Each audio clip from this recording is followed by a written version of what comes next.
And we're back. Or at least I think we are.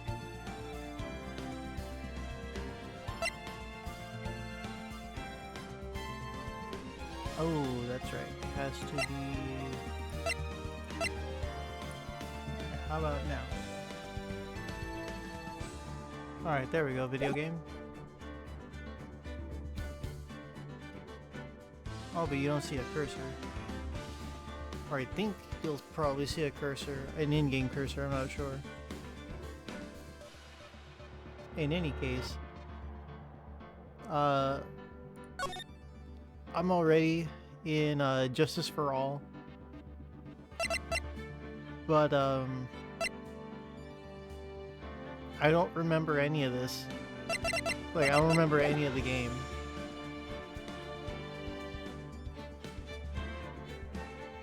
Because for a while I was playing this until I had gotten back into a mood for fighting games, and then, you know, it kind of fell by the wayside. But I've been wanting to do this game for a while.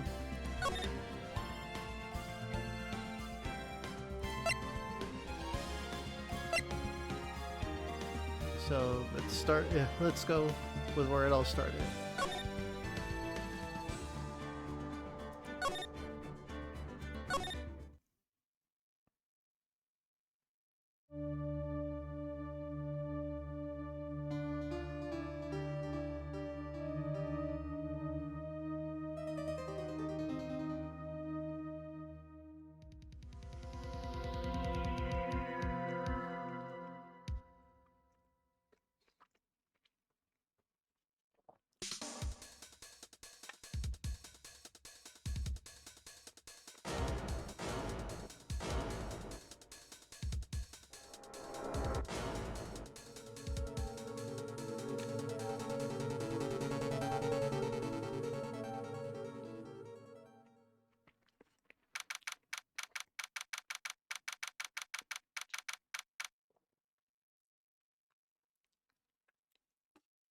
Oh man, I forgot a napkin again.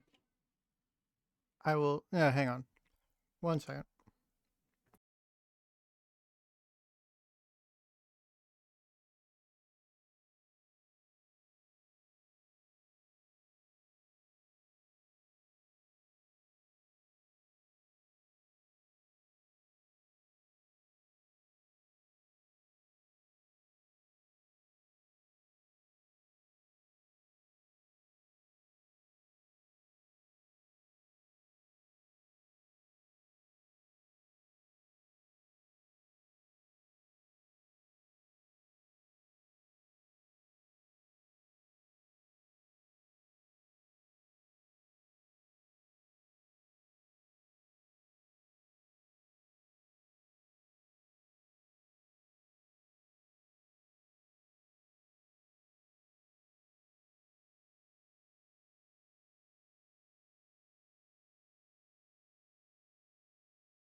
Okay.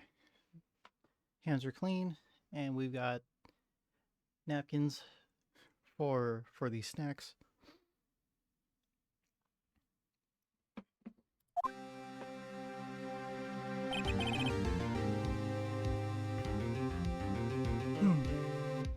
Boy, am I nervous. Right. Oh, hi, Chief. Ooh, I'm glad I made it on time. Well, I have to say, Phoenix, I'm impressed. Not everyone takes on a murder trial right off the bat like this. It says a lot about you, and your client as well. Thanks. Actually, it's because I owe him a favor. Favor? You mean you knew the defendant before this case? Yes. Actually, I kinda owe my current job to him. He's one of the reasons I became an attorney. Well, that's news to me. I want to help him out any way I can. I just really want to help him. I owe him that much. It's over. My life. Everything's all over. Is that your client screaming over there? Yeah, it's him. Death, despair. Oh, I'm gonna do it. It sounds like he wants to die. Yeah. What a mysterious. Nick. Hey there, Larry. Dude, I'm so guilty. Tell them I'm guilty. You, death sentence. I ain't afraid to die. What? What's wrong, Larry? Oh, it's all over. I'm finished. Finished. Can't live in the world without her. I can't. Who took her away from me, Nick? Who did this? Oh, Nick, you gotta tell me. Who took my baby away? Person responsible for your girlfriend's death? The newspapers say it was you. My name is Phoenix Wright. Here's the story. My first case is a fairly simple one. A young woman was killed in her apartment. The guy they arrested was the unlucky sap dating her, Larry Butts, my best friend since grade school. Our school had a saying, when something smells, it's usually the butts. In the 23 years I've known him, it's usually been true. He has a knack for getting himself in trouble. One thing I can say, though, it's usually not his fault. He just has terrible luck. But I know better than anyone that he's a good guy at heart, and that I owe him one. Which is why I took the case, to clear his name. And that's just what I'm gonna do.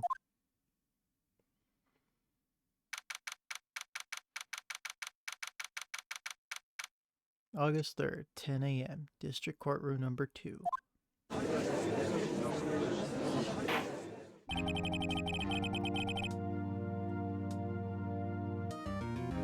Shit.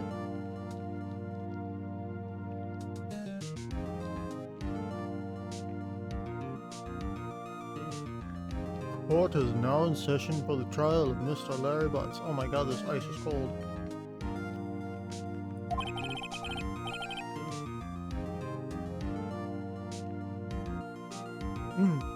The prosecution is ready, Your Honor. The defense is ready, Your Honor. I had to take a second to figure out what kind of voice I wanted to give him. Mr. Wright, this is your first trial, is it not? Yes, Your Honor. I'm a little nervous. Your conduct during this trial will decide the fate of your client. Murder is a serious charge. For your client's sake, I hope you can control your nerves. Thank you, Your Honor. Mr. Wright, given the circumstances, I think we should have a test to ascertain your readiness. Yes, Your Honor. Hand shaking, eyesight fading. The test will consist of a few simple questions. Answer them clearly and concisely. Please state the name of the defendant in this case. The defendant, that's Larry Butts, Your Honor. Correct.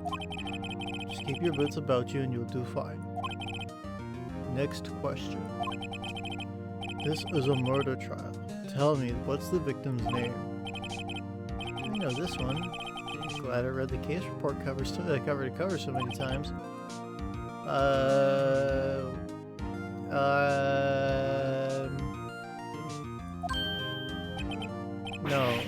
No, I forgot. I'm drawing a total blank here.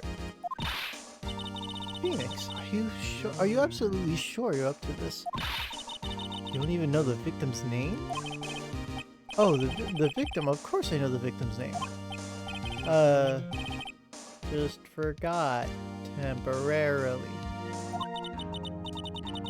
I think I feel a migraine coming on. Look, the victim's name is listed in the court record. Just press tab to check it any time. Remember to check it often. Do it for me, please. I'm begging you. Mr. Wright, who is the victim in this case?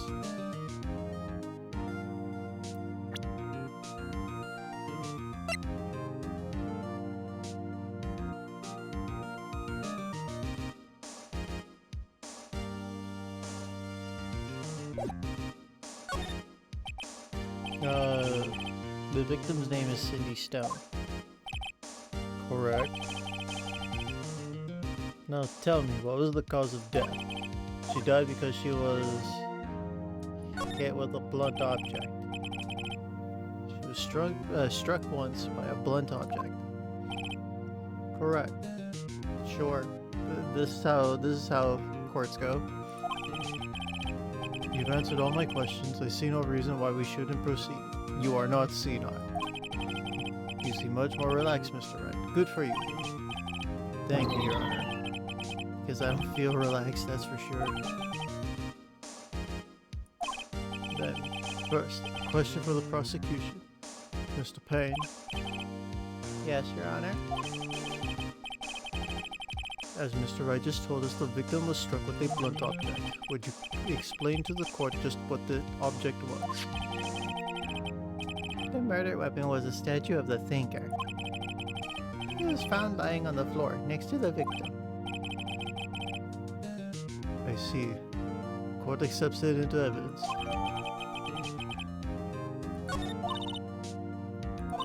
Right. You should pay attention to any evidence added during the trial. That evidence is the only ammunition you have in court.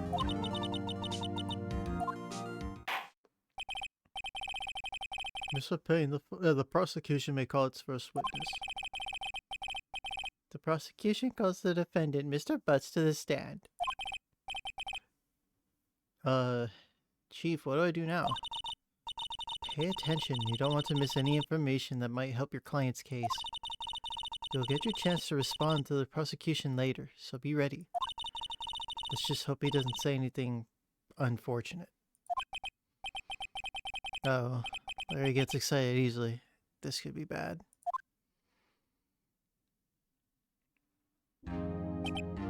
Ahem.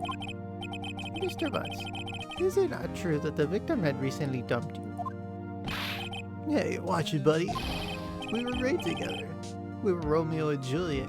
Cleopatra and Mark Anthony. Didn't they all die? I wasn't dumb. She just wasn't taking my phone calls or seeing me. Ever. What's the deal anyway? Mr. Butts, what you describe is generally what we mean by dumped. In fact, she had completely abandoned you and was seeing other men. She had just returned from overseas with one of them the day before the murder. What do you mean, one of them? Lies. All of it lies. I don't believe a word of it. Your Honor, the victim's passport. According to this, she was in Paris until the day before she died.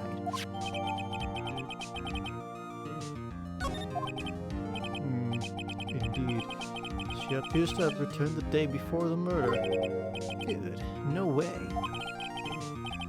The victim was a model, but did not have a large income. It appears that she had several sugar daddies. Daddies? Sugar? Yes. Older men who gave her money and gifts. She took their money and used it to support her lifestyle. I'm telling you blatant lies, obviously. Dude! We can clearly see what kind of woman this Miss Stone was. I have no right to be fucking talking this kind of shit. Tell me, Mr. Butts, what did you think of her now? Right. I don't think you wanted to answer that question. Yeah. Larry has a way of running his mouth in all the wrong directions. Should I...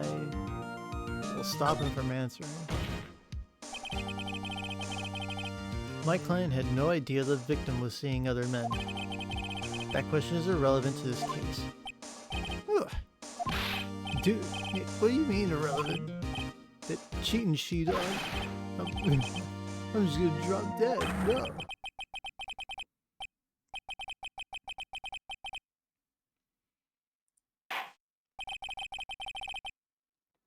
Let's just continue with the trial, shall we? I believe the accused motive is clear to everyone. Yes, quite. Oh boy, this is not looking so good. Next question. You went to the victim's apartment on the day of the murder, did you not? Well, did you or did you not? Badgering. Well, maybe I did, maybe I didn't. He went. What do I do? No, I'll just keep it from answering anything. Don't tell him shit.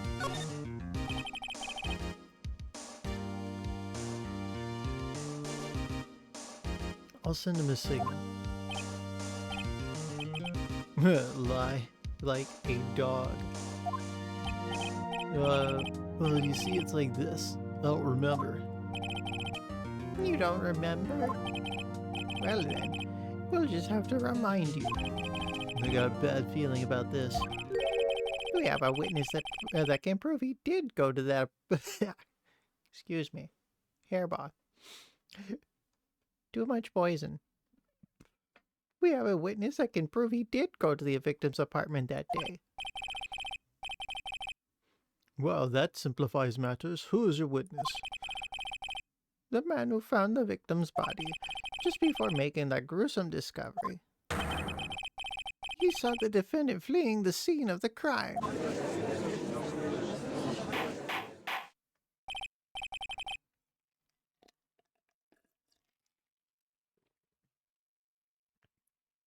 Order in the court. Mr. Payne, the prosecution may call its witness. Yes, Your Honor. This is bad. On the day of the murder, my witness was selling newspapers at the victim's building. Please bring Mr. Frank Sauer to the stand.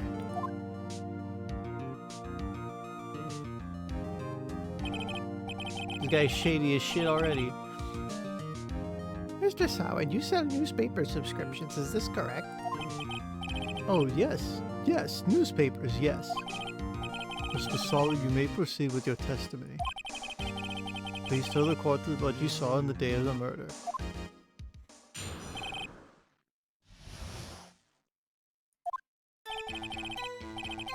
I was going door to door selling subscriptions when I saw a man fleeing an apartment.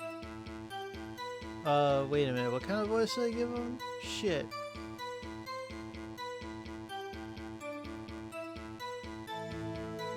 Whatever, I'll figure it out.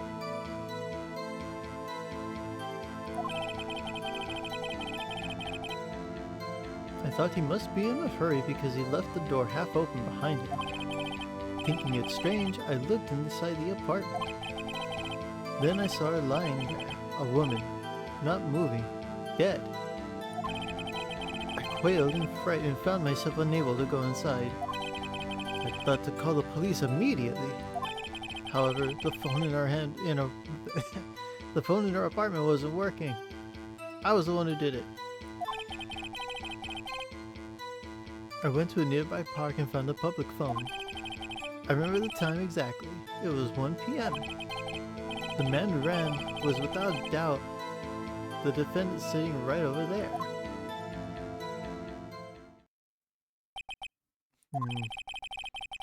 Larry, why didn't you tell the truth? Because I didn't let him answer. I can't defend you against a testimony like that.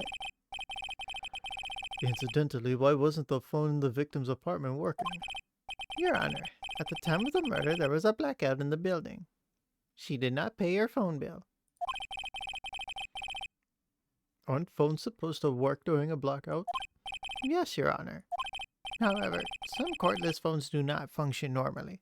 Especially as you do not pay your phone bill. It may not fucking work.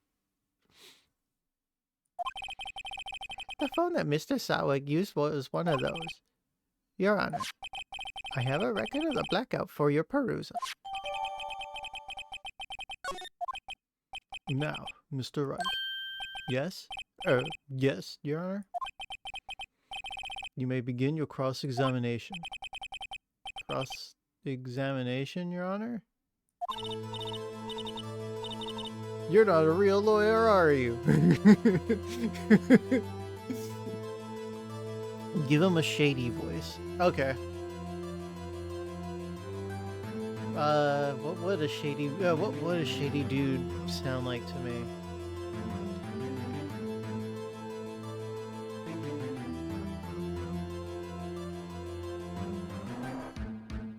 Okay, I think I've got an idea.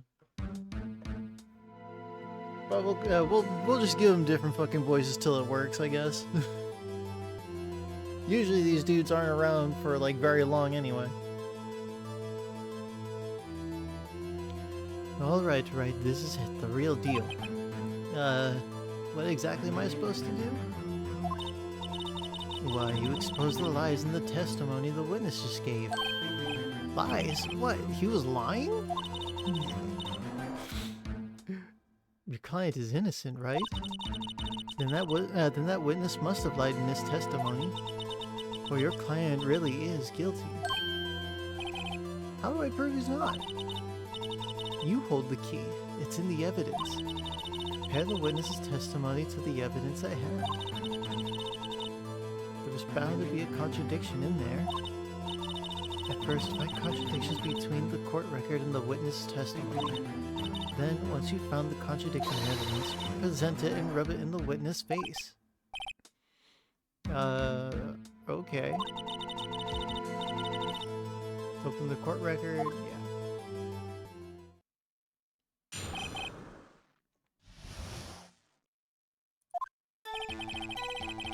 I was going door to door selling subscriptions when I saw a man fleeing an apartment. I thought he must be in a hurry because he left the door half open behind him. Thinking it strange, I looked inside the apartment. Then I saw her lying there, a woman not moving, dead. Thinking it strange, I looked inside. Oh, whoa, whoops. Okay, never mind. Alright, this is where we just fucking question everything, right? Isn't a man leaving an apartment a common sight? I find it odd you would take notice of him. Yeah. I don't know. It just seems strange to me, that's all. Like he was mad, and yet frightened at the same time. Just like a criminal fleeing the scene of a crime. I'm trying to remember the very first voice I gave him, because I actually like that voice, and I fucking forgot it immediately.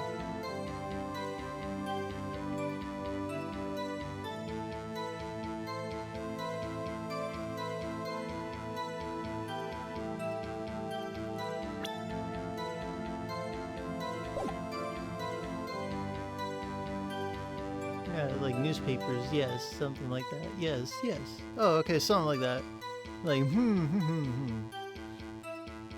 like kind of twitchy, kind of tweaky, a little bit. The defense requests that the witness refrain from conjecture. Of course. What the witness means is that the man he saw looked suspicious. So what happened next? I thought he must be in a hurry because he left the door half open behind him. Half open, you say? Yes, yes, the door was halfway open, yes. I watched for a moment, but no one came to close the door. That's odd. In a big city like this, I thought. I see. And what happened next? Thinking it strange, I looked inside the apartment. What gave you the idea to do that? Well, the door was half open, you see. Isn't it only human to want to peek? We climb mountains because they are there. It's the same thing. Sure, words have never been spoken. Anyone would look inside. Not really. I just want to agree with him. I need to win this case. I'm flat fucking broke.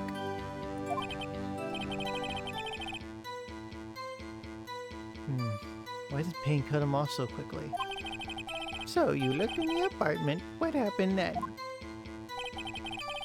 Then I saw her lying there. A woman not moving, dead.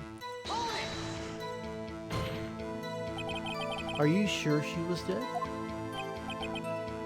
Well, no. I guess I wasn't. But she wasn't moving at all, and there was blood everywhere. I guess that would look fatal to anyone. Very well. What happened next? I recoiled in fright and found myself unable to go inside. Really? So you didn't touch anything in that apartment? Yes. I mean, no. Nothing. Okay. What happened next? I thought to call the police immediately. You thought to call the police? Does that mean you didn't actually call them? Please, listen to the rest of the testimony. You thought to call the police. What happened next? However, the phone in her apartment wasn't working. The phone in her apartment wasn't working. Yes. I mean, no, it wasn't. Right. But you said you didn't go into the apartment. Or did you? Oh, that I can explain that. There was a cordless phone on the shelf in the entranceway. I reached inside and tried using that to call. And the phone wasn't working, correct? What happened next? I went to a nearby park and found a public phone. Why use a public phone? Well, you see, I don't have a cell phone. And being the middle of the afternoon, there was no answer at the nearby apartments. Right. What time did you call again? I remember the time exactly. It was 1:00 p.m. 1 p.m. Are you certain? Yes, absolutely. He seems really confident. 1 p.m. Right. Doesn't that seem strange to you? Present some evidence to contradict him.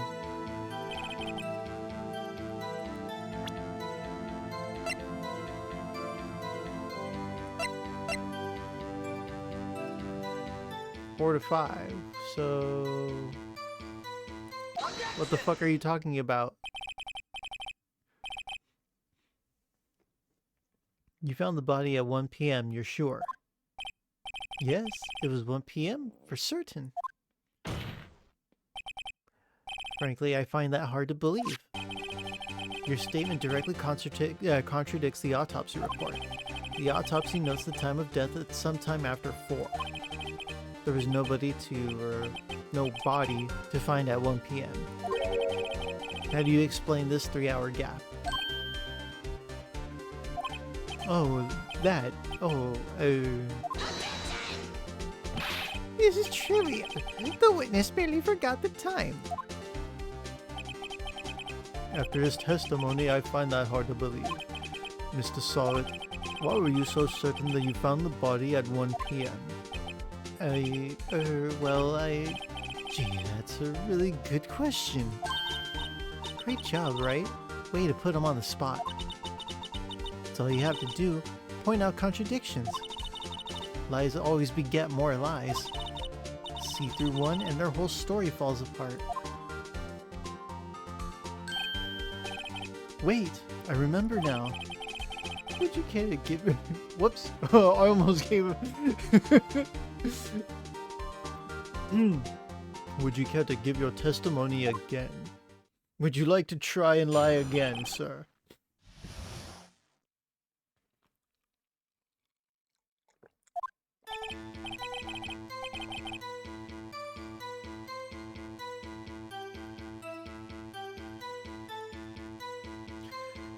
You see, when I found the body, I heard the time. There was a voice saying the time. It was probably coming from the television. Oh, but it was 3 hours off, wasn't it? I guess the victim must have been watching a video of a taped program. That's why I thought it was 1 p.m. Terribly sorry about the misunderstanding.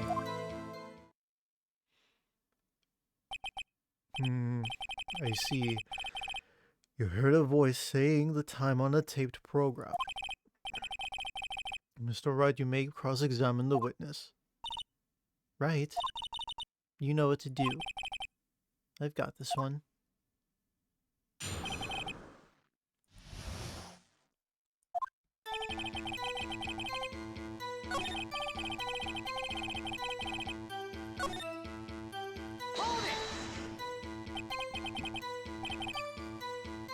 You said heard, not saw? Yes, heard. All I saw was the body lying there. I didn't think to look at anything else, least of all my watch. Isn't that a little strange? So you're saying you heard something. But if you were so shocked by the body, you wouldn't hear anything at all. The witness did say he actually heard the time. It's ludicrous to suggest he wouldn't hear anything. I have to agree with the prosecution. Witness, continue your testimony. There was a voice saying the time. It was probably coming from the television. Are you sure it was a television and not a radio? Well, no. I guess it might have been a radio. Incidentally, there was no radio on the premises. There was only one large television. Right. I can't put my finger on it, but something about this seems fishy. Something about hearing the television. The witness has testified. He heard the time. Oh, but it was 3 hours off, wasn't it? No, it was not. How do you explain the gap? Well, witness, can you explain this?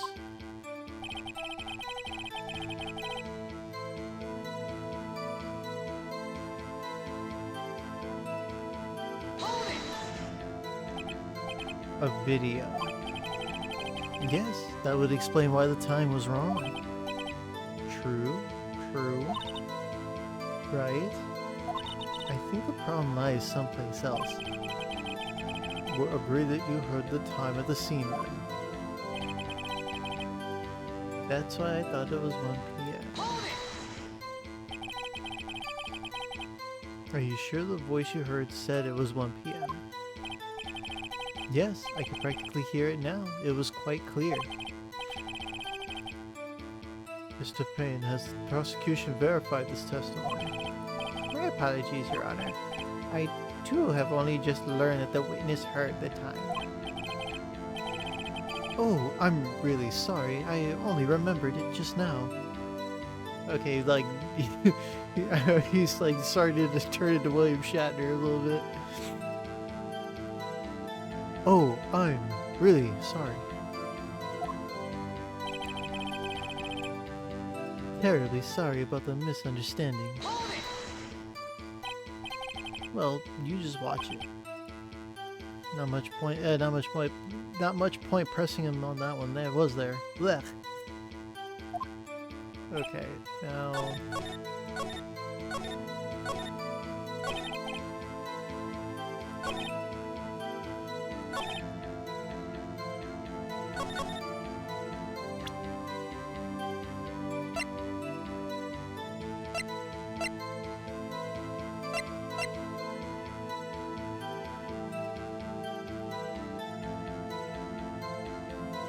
From noon to 6. So, if it was coming from the television, then how do you explain the power being out? Hold it right there. The prosecution has said there was a blackout at the time of the discovery. and this record proves it. You couldn't have heard a television or a video. Well, the defense has a point. Do you have an explanation for this, Mr. Solid? No, I find it quite puzzling myself. Quite. Wait, I remember now. Mr. Solid? The court would prefer to hear an accurate testimony from the very beginning. Stop fucking lying. These constant corrections are harming your credibility. That you seem rather distraught. My apologies, Your Honor. It must have been the shock of finding the body. Very well, Mr. Solid. Let's hear your testimony once more, please. And this time with no fucking lies.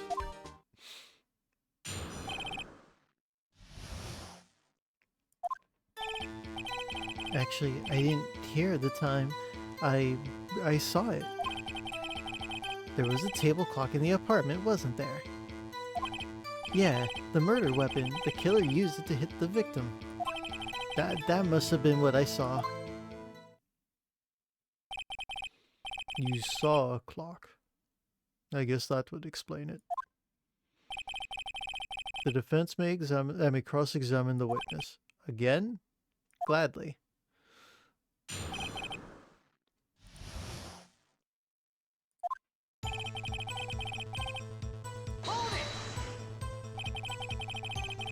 That strikes me as a very suspicious mistake.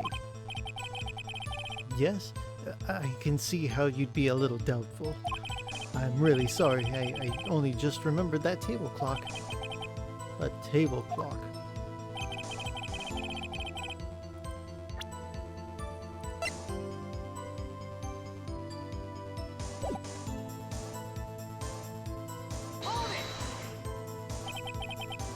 Table clock. Was there a clock at the scene? This is the first I've heard of it.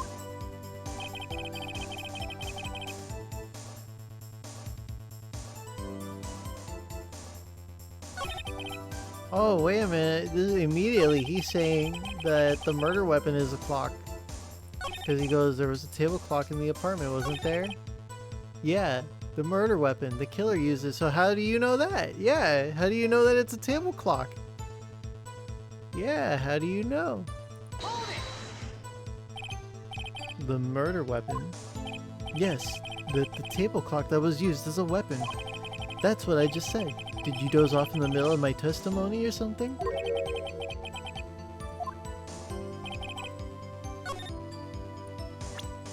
Okay. Show me how this is a clock, sir. Wait just a moment. God damn it. The murder weapon wasn't a clock, it was the statue. Now, how is this supposed to be a clock? You, with your objections and your evidence, who do you think you are?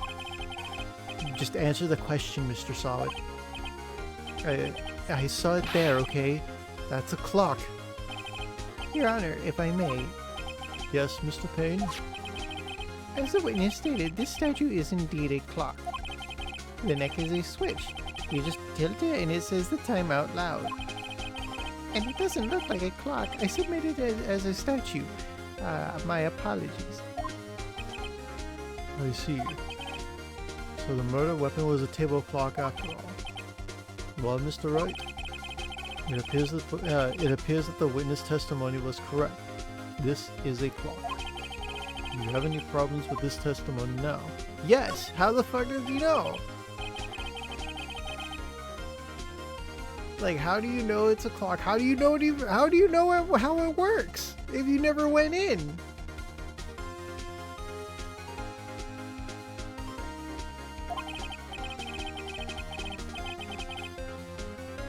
The only way he could have known the weapon was a clock is to hold it in his hand. Yet the witness testified that he never entered the apartment, see? Clearly a contradiction. Indeed. The witness knew it was a clock because he went into the apartment. So you're lying. You were inside the apartment on the day of the murder. Oh, yeah? Prove it. Prove I went in there. I'll do better than that. I can prove you were the one who killed her. You struck her with the clock, and the shock of the blow triggered the clock's voice. That was the sound you heard. Order in the court. Intriguing. Please continue, Mr. Wright. Yes, Your Honor. Mr. Saw it. The sound must have left quite an impression on you. Understandable, since the murder weapon spoke as you just hit the victim. That voice was burned into your mind. That's why you were so certain about the time. What's the meaning of this? This is all baseless conjecture. Baseless? Just look at the witness' face. Would the witness care to elaborate? Did you strike the victim with the clock? That day, I never... Look, the clock, I heard, no, I saw.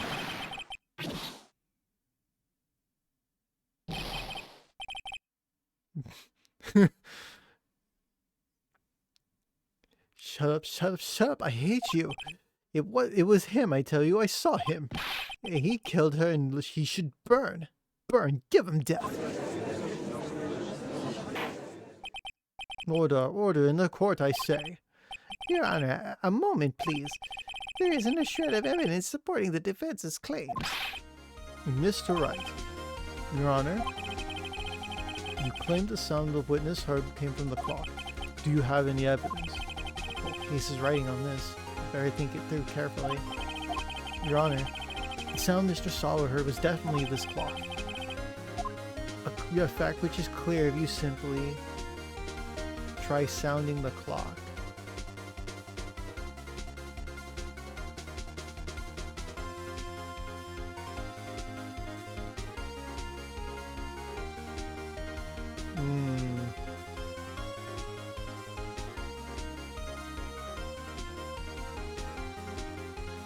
Oh shit, I don't remember which one is supposed to be the right one. Either examine the batteries or try it out.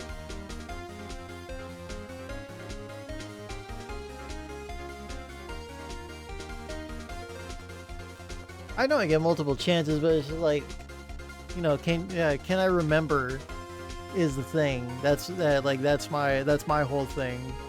Cause I've done this like only once before. Is like so straight up memory test right here. Like can streamer actually remember the shit that he does? But apparently not. So if we check out the clock's batteries, maybe. All you have to do is examine the batteries. The batteries are in the right way. The clock seems to be working fine. What exactly did you mean, Mr. Wright? The clock was working fine. Yeah, yes, and? Sorry. I think I got confused back there with all this testimony. Mr. Wright, I expect more from a lawyer in this court, even if it is your first day. I'm afraid I'll have to penalize you. Try to think things through more carefully.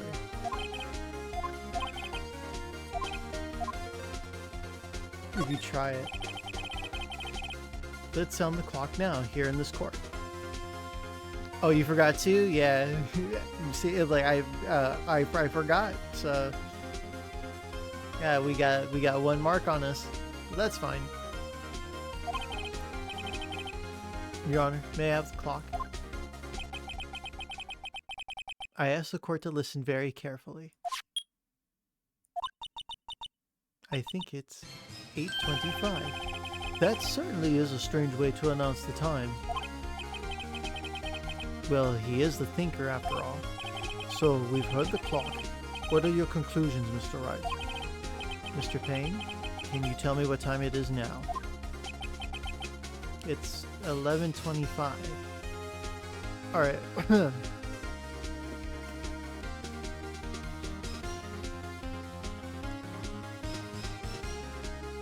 It's 11:25.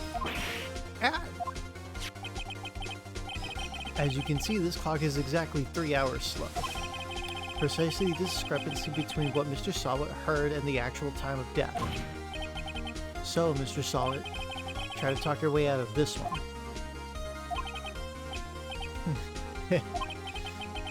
you forgot one thing. Oh, what's he talking about now?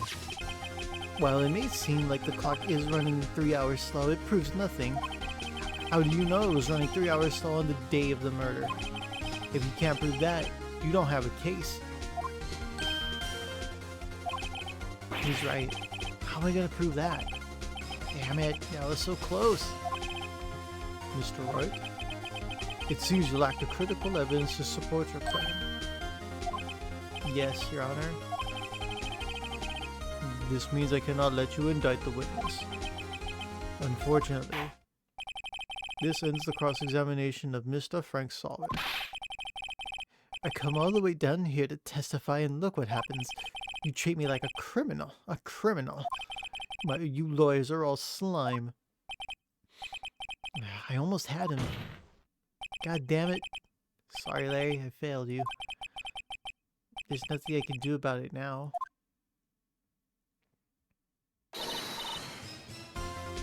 Not so fast, Mr. Solid.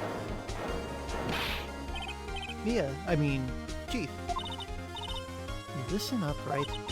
Don't throw this one away. Not like this. Think. But Chief, it's over. I can't prove the clock was slow the day of the murder. Nobody can prove that. Well, yes. But that doesn't mean you can't still win. Try thinking out of the box. Excuse me?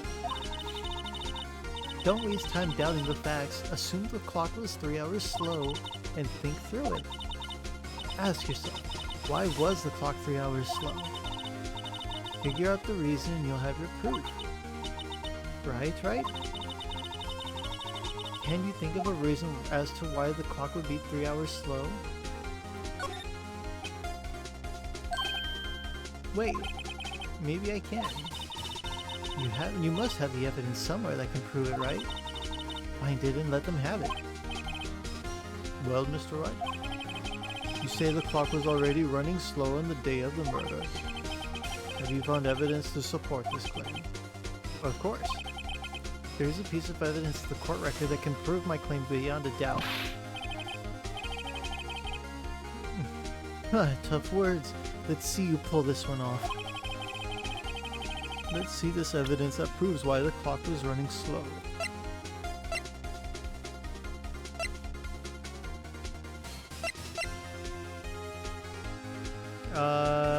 Shit.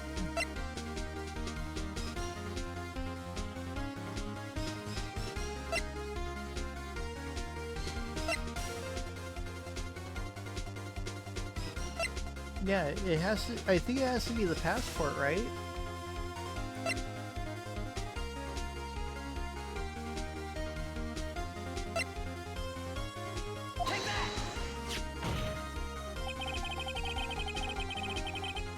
The victim had just returned home from abroad the day before the murder.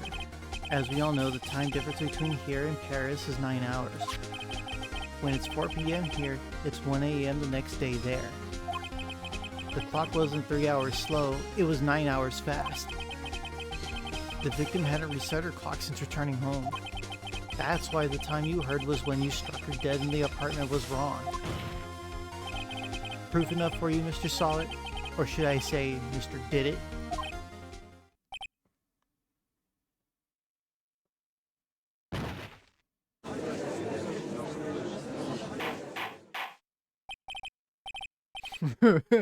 So he just fucking drops dead. Order, I say. Well, this case has certainly turned out differently than we all expected. Mr. Payne, your witness? He was arrested and has been taken away, Your Honor. Very well. Mr. Wright? Yes, Your Honor? I have to say I'm impressed. I don't think I've ever seen someone complete a defense so quickly and find the true culprit at the same time. Thank you, Your Honor. At this point, this is only a formality, but this court finds the defendant, Mr. Larry Butts, not guilty.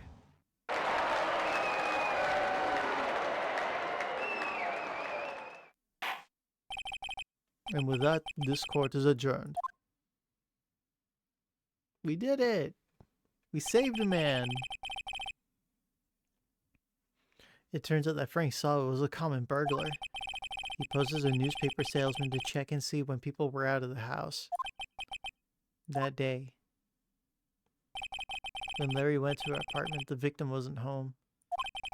After he left, Mr. Sawa let himself in to do his dirty work. While he was searching her place, the victim returned. Flustered, Mr. Sawa grabbed the nearest blunt object he could find.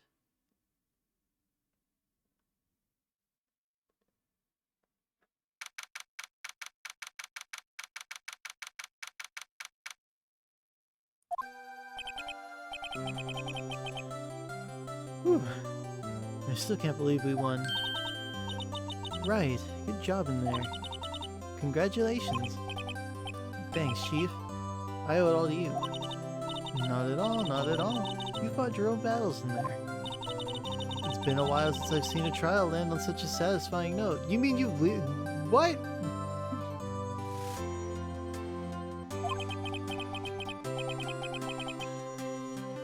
I've never seen the Chief looking this happy. If she's this glad, imagine how Larry must feel. Life is over. Larry, you're supposed to be happy. What's wrong now? Oh, Nick. Don't worry about me. I'll be dead and gone soon. Good. Wait, no. I mean, bad. God damn it. Larry, you're innocent. The case is closed. But my Cinduidi's gone, man. Gone forever. Larry, never mind. Congratulations, Harry. Harry? Yes, you. I can practically see the headline now. Harry Butts, innocent. Thanks. I really owe you one. I won't forget this, ever. Let's celebrate. Dinner? Movie? My treat.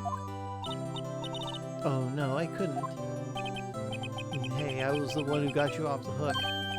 Oh, hey. Here, take this. It's a present. A present for me? Wait, wasn't this the evidence that... Actually, I made this clock for her. I made one for her and one for me. Really? You made this? Well, thank you. I'll keep it as a memento. Yo, Nick, can you believe it? I was so into that chick. And she was just playing me for a fool. Don't that make you just want to cry? Buddy? Dude? Phoenix? No!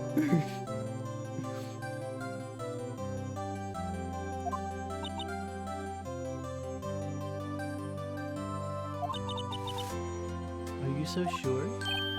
Excuse me? I think she thought quite a lot of you in her own way. Nah, you don't gotta sympathize with me, it's okay. Oh, I'm not just sympathizing, really. Is that right? Did you have something to show your friend? Something that proves how she felt about him? Huh? Oh, yeah, right. The fuck is she talking about?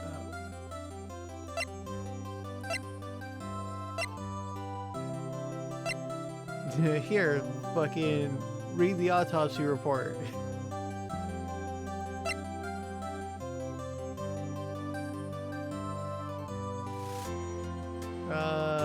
Shit. What up, Silky?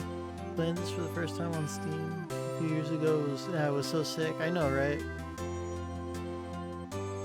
Yeah, morning, dude. Still gotta be in the new one. I think we get it on Switch though. Go for it.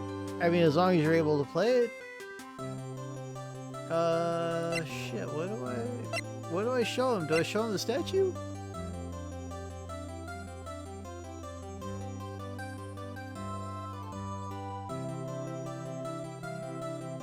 Because she kept it, right?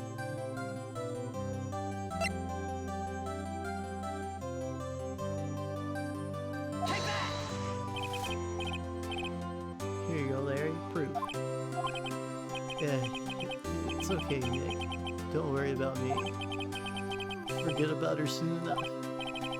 Look, I'm gonna head home. Likes the ton, eh?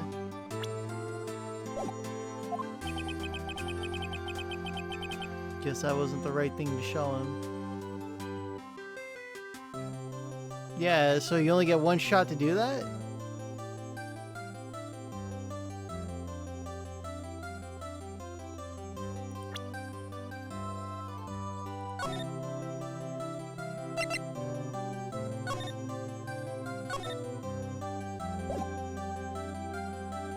Does it, let's see, does it let me reload from there?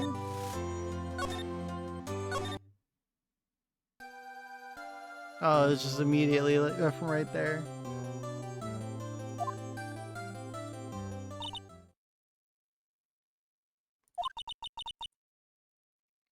Hope you see the importance of evidence now.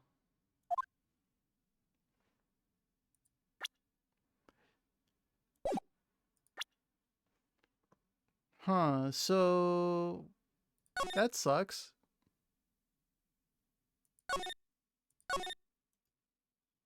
So it does, yeah, so it saves you immediately on where you're at. God damn it. So I actually do want to I actually do want to see what the fuck he says.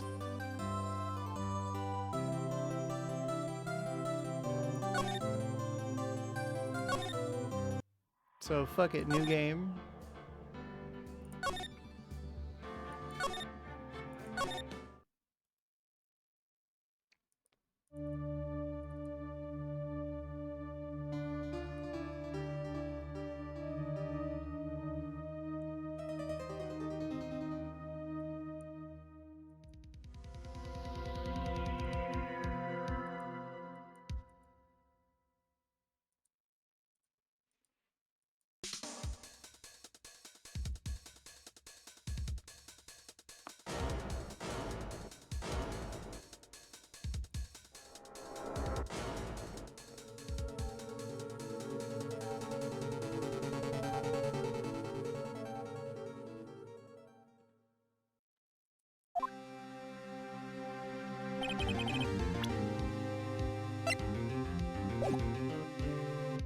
Hold backspace to skip text. So we can just do this.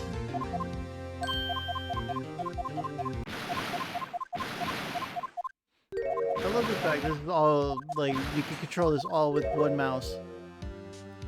Well, like, as if you would have two mice. But you know what I'm talking about.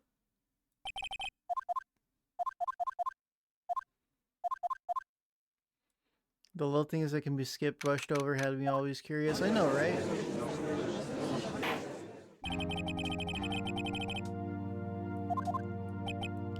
Because, like, it never... While it never really outright says it, it does hint at there's, like, shit that you could miss out on. Despite being, like, such a straightforward video game.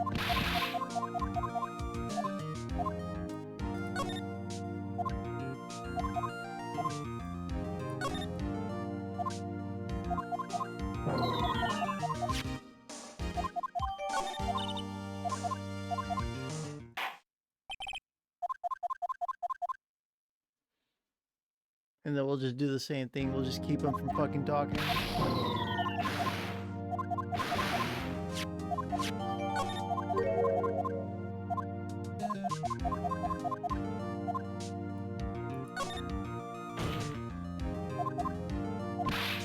Because I think if you let him fucking talk, like, he winds up... Yeah, he winds up being found guilty immediately.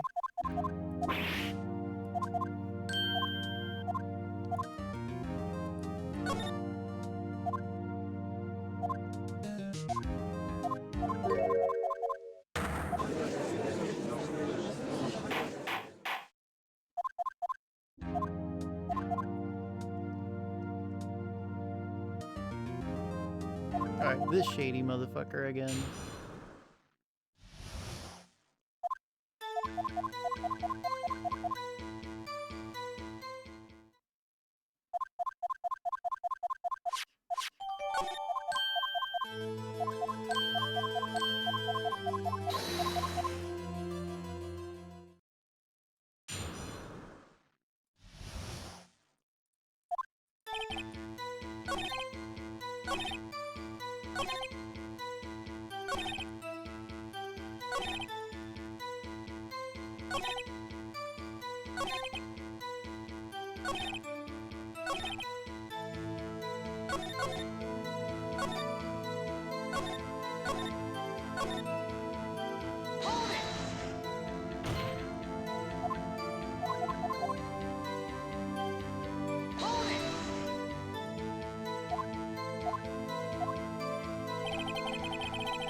Clickety click click click.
Of course we can think of a reason. We're like the world's greatest freaking lawyer, right?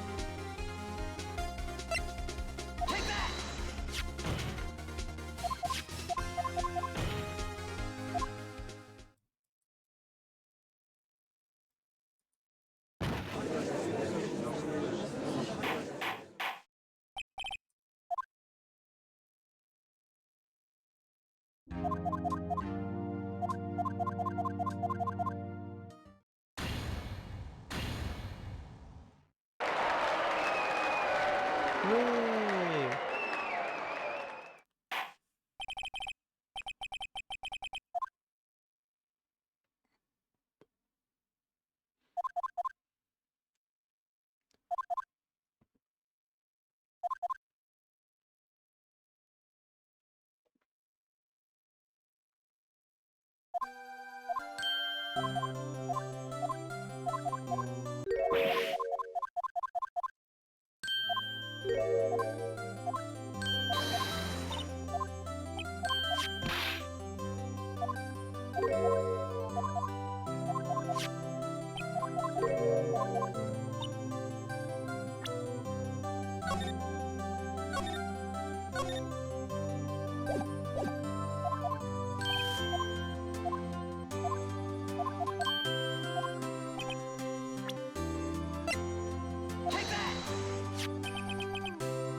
Check this out, Larry. Proof positive you weren't some chump to her. What about that clock?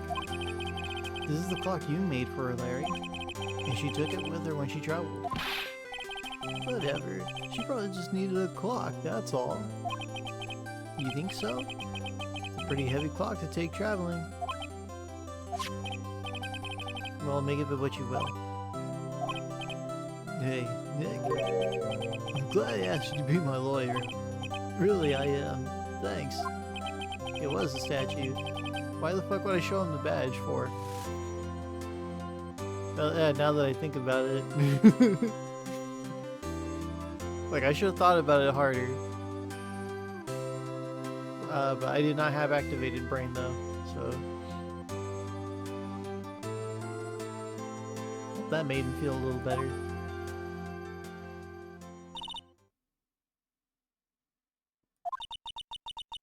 Right? I hope you see the importance of evidence now. And hopefully you realize things change depending on how you look at them. Like if you turn this chair around, it looks like it has 3 legs.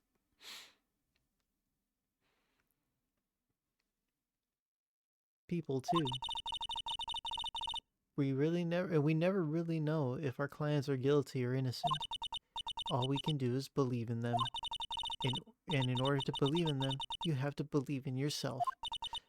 Right? Listen, learn, grow strong. Never let go of what you believe in. Never. Well, I think our work is done here. Shall we be off? Yeah, I guess so. Say, how about dinner? On me. We'll drink a toast to innocent butts. Yeah. Oh, speaking of Harry, you were saying part of why you became a lawyer was because of him. Yeah. Part, at least.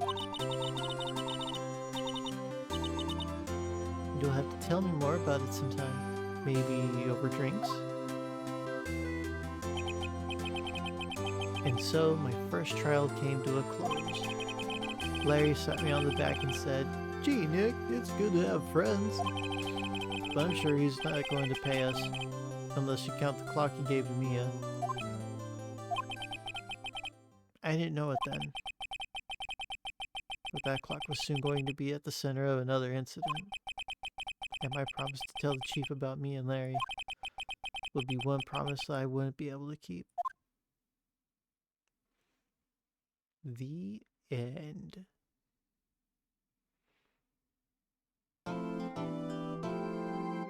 Yes. Save progress.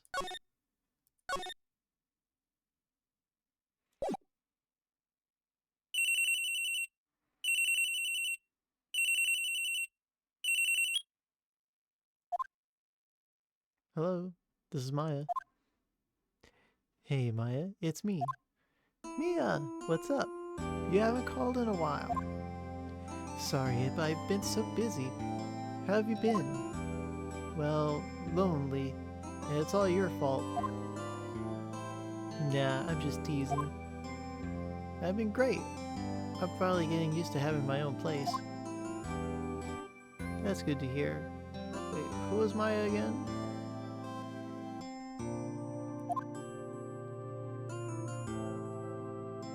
Actually, I'm calling because I have a favor to ask. I know. You want me to hold evidence for you? Sharp as always. There's a lot of buzz about the upcoming trial. I just don't feel safe keeping the evidence here. I gotcha. So, what is it this time? It's a clock. A clock?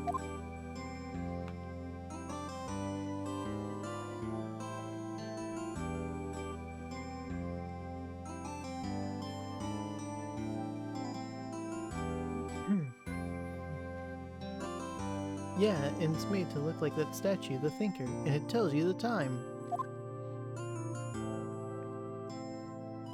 I thought you might like it. You always like toys. Hey, I'm not a little girl anymore, sis.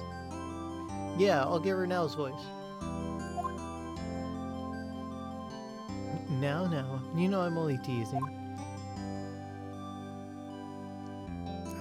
I should probably tell you, the clock isn't talking right now.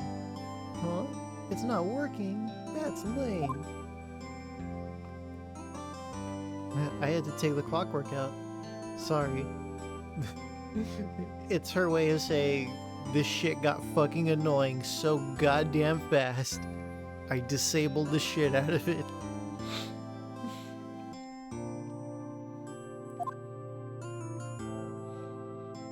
I put some papers inside it instead. See? I disabled the shit out of it. Now the gears won't turn, so I don't have to hear this fucking piece of shit fucking ring out. It is 1 o'clock every fucking hour.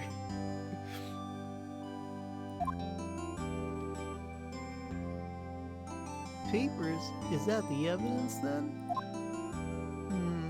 Well, there's a possibility that it might turn out that way, yes. Can you come by the office tonight, say 9 o'clock to pick it up? I'll be in a pre-trial meeting until then. Okay, sis. But I expect dinner. Something good. Like burgers. I could really go for a good burger. Okay. We'll hit the usual joint. Alright, it's a deal. Okay, sis. See you soon. Yep, I'll be waiting, Maya. Conversation recorded. September 5th, 9:27 a.m.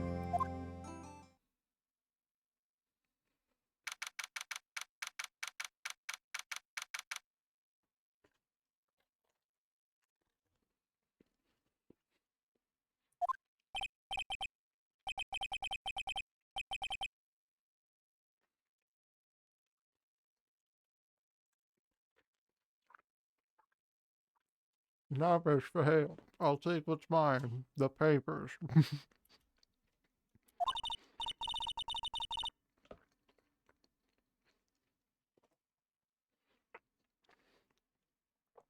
I'm sorry, but I can't give you what I don't have.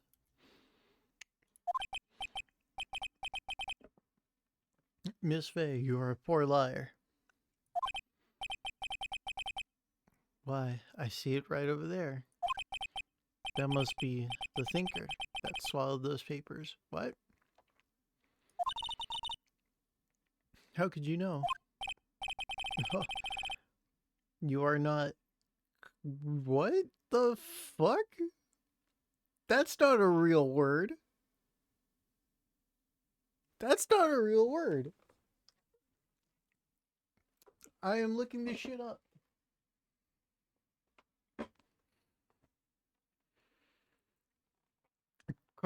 Cogniferous? What the fuck?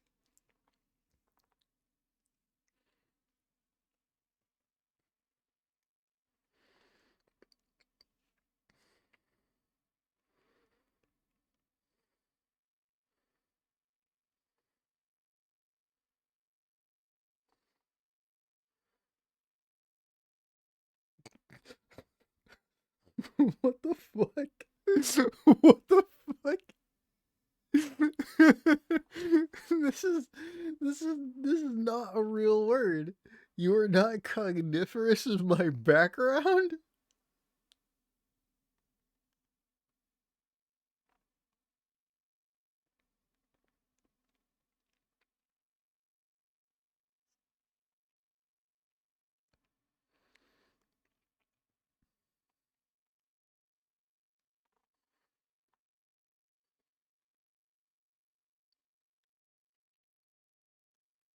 I mean, I know this is a fat break in gameplay here, but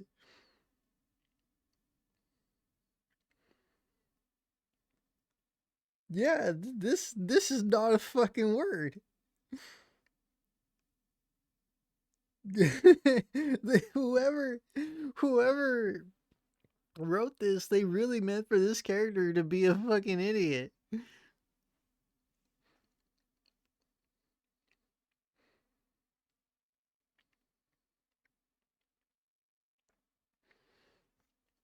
Like for me, I just like I googled this shit too, and for me, it gave me like fucking flowers.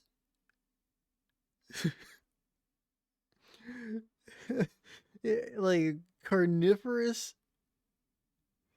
Yeah, like conifers, like some fucking like pinecone flower.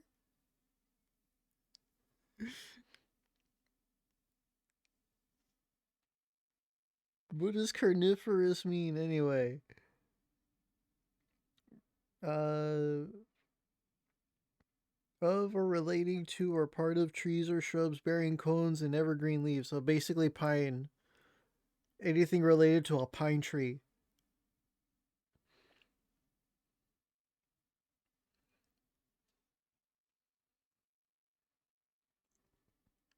But yeah, it also gave me the fucking old ass game fact too. Like, what?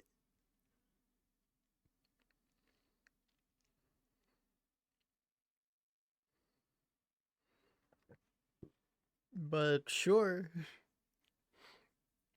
Translation's hard work. I know, dude.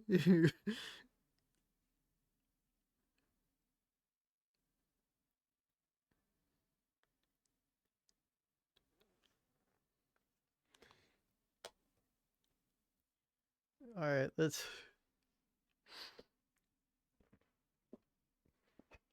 me refill this soda here.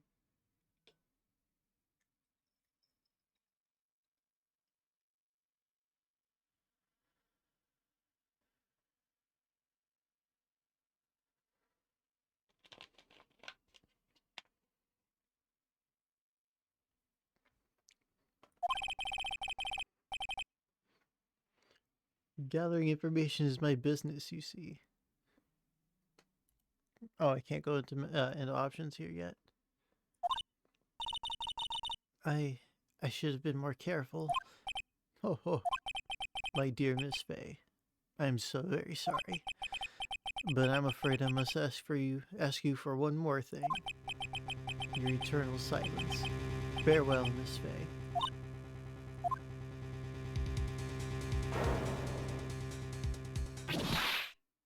Oh God.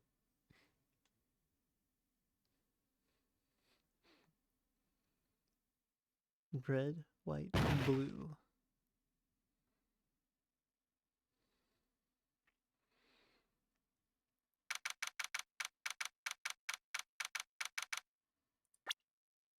Fucking cold.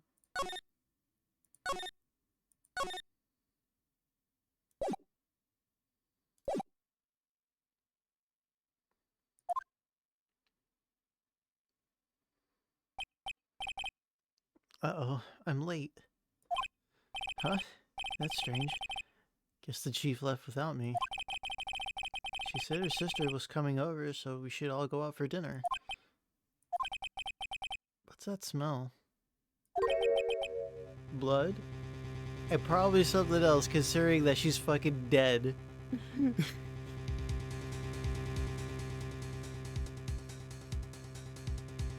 Yeah, bruh, I was like, huh, when this first happened? I'm sure I was too. Mia. Maybe she's in her office. Yeah, there you go. Now you get to see the cursor move around. Except when I actually, like, let go of it.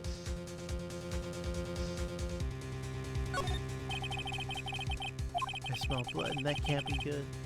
I have to check and see if Mia, the chief's okay.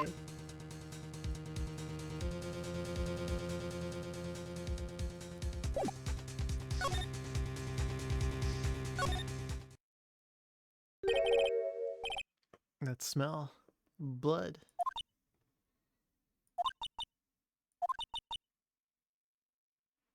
Yes. Someone's there. Oh my god. Chief? Chief?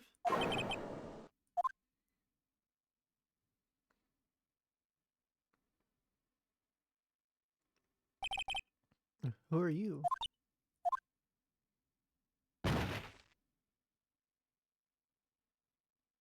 Game over. The strange girl dropped out cold. I left her lying on this office sofa. I went back to the chief where she lay under the window.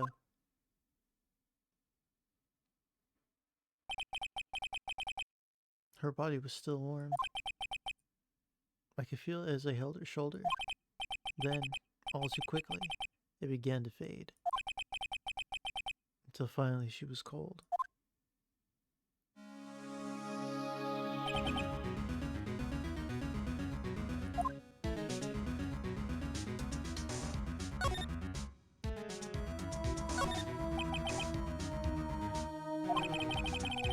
It started seeming like this. If there are any clues here, she was struck on the head with a blunt object. She probably died instantly. I think her lying next to her must have been the murder weapon.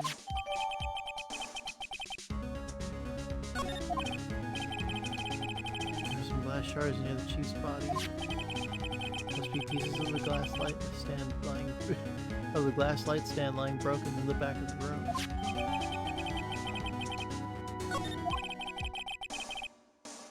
Nothing else here.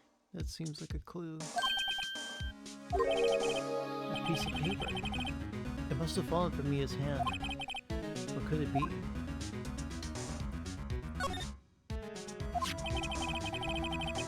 A word is written in blood on the scrap of paper. On my end, did Mia write this? This piece of paper is a receipt from a department store, dated yesterday.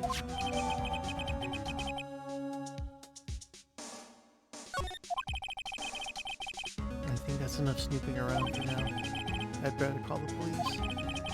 Find out what that girl was doing here.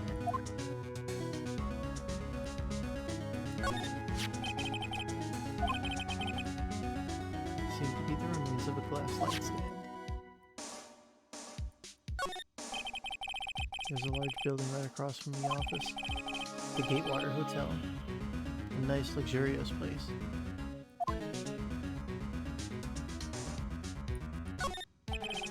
The chief's chair. A simple, functional design. Feels pretty good to sit in, too.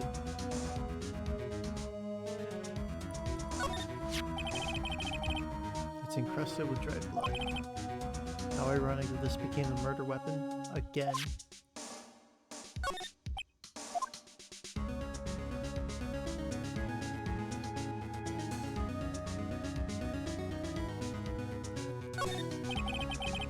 It's painful, but I have to, for Mia's sake.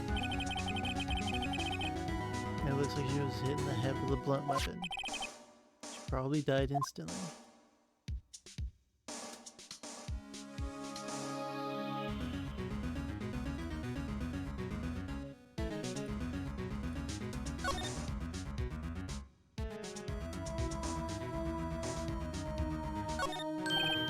Right. I'd better call the police. That's funny. A few of the screws in the receiver are missing. It looks like someone was halfway through taking it apart. Police? Please, come quick. What was that? Someone screaming from outside the window? She's staring right at me. She's holding a phone in her hand.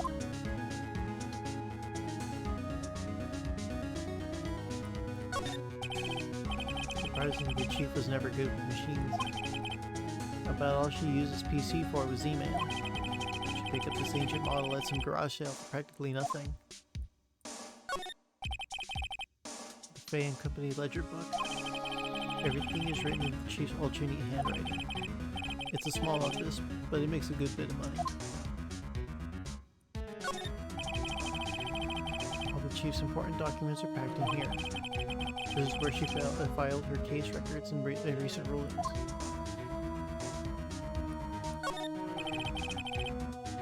perfectly normal office desk. The chief had a very particular policy about office decor. Spend big on stuff the clients use, but keep your own stuff simple. Not a bad idea, really.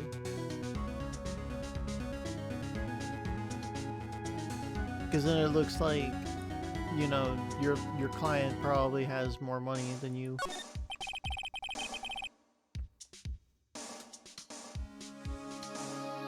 The phone receiver is missing a few screws. They better not use it.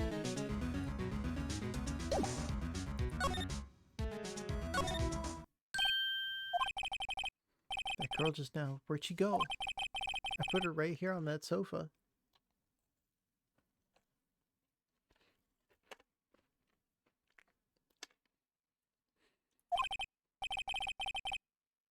Uh-oh. I hope you're not wrong on me.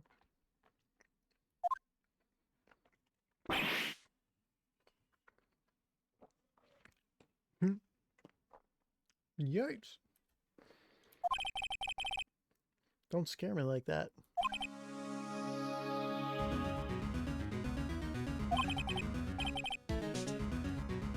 Excuse me, but who are you? It's okay. I work here. Maya Fey. Maya Fey? So Mia was writing this girl's name. Maybe I should show her the receipt. I never thought there'd be a use for evidence like this outside the courtroom.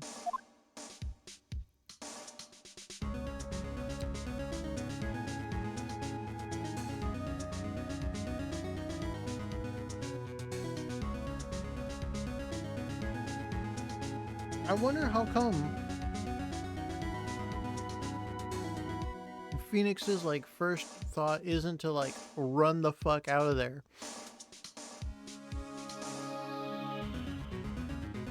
He was just seen at the scene of the crime and a girl's already calling the fucking police hysterical.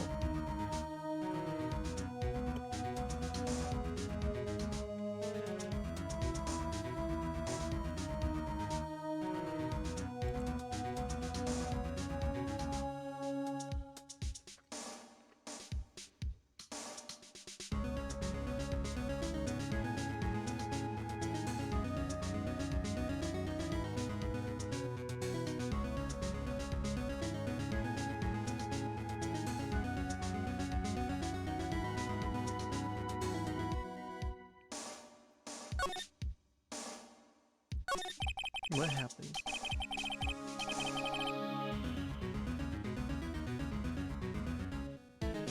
She seems to be in shock, but I don't want to disturb her. But I have to know.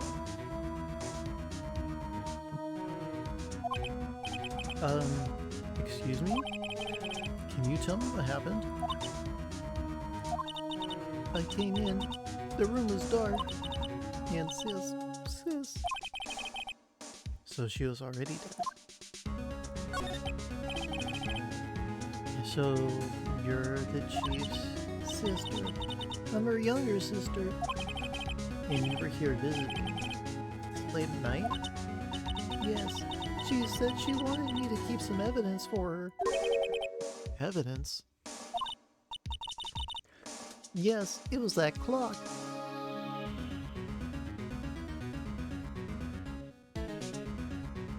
Hang on, after doing that one dude's voice for so long.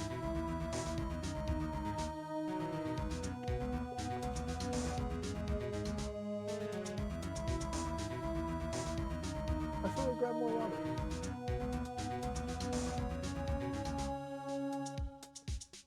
Oh well, we'll make do.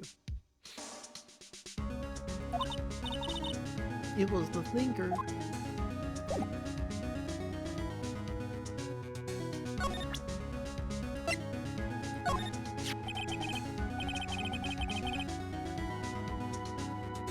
Before Mia died, she wrote a message with her own blood. She wrote on the back of this receipt. That's my name! Well, why? Why would she write my name? Please, just calm down. But why would Sis write my name? Uh-oh, now I've done it.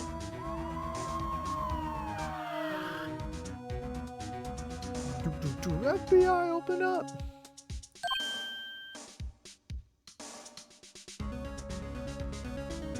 Yo, I gotta make that, a sound alert.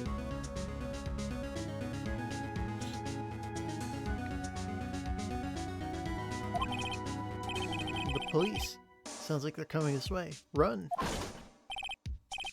Freeze! Police!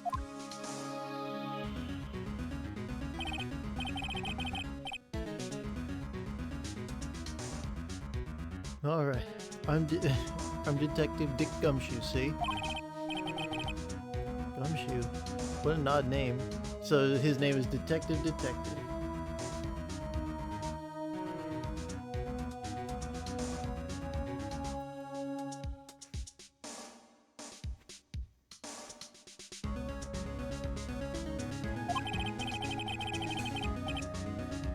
We received a report from the building across the way, see?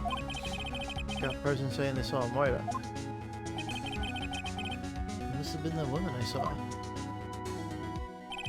Anyway, don't want either of you moving 1 inch, okay? Great. Just great. Maya. Wait, she wouldn't have. Nah. What? Excuse me.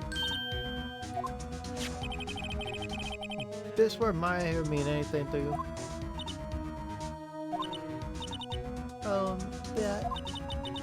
That's my name. What? Victim drew this here note in her own blood, see? With a dying breath, she wrote down the killer's name.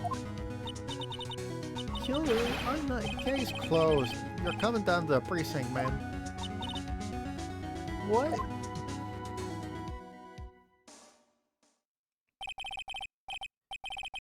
Mia's younger sister Maya was arrested on the spot. I was taken in for questioning and didn't get out until the next morning. My eyes were heavy, but I couldn't sleep. I sat around waiting for visiting hours to begin at the detention center. I had to talk to Maya as soon as possible.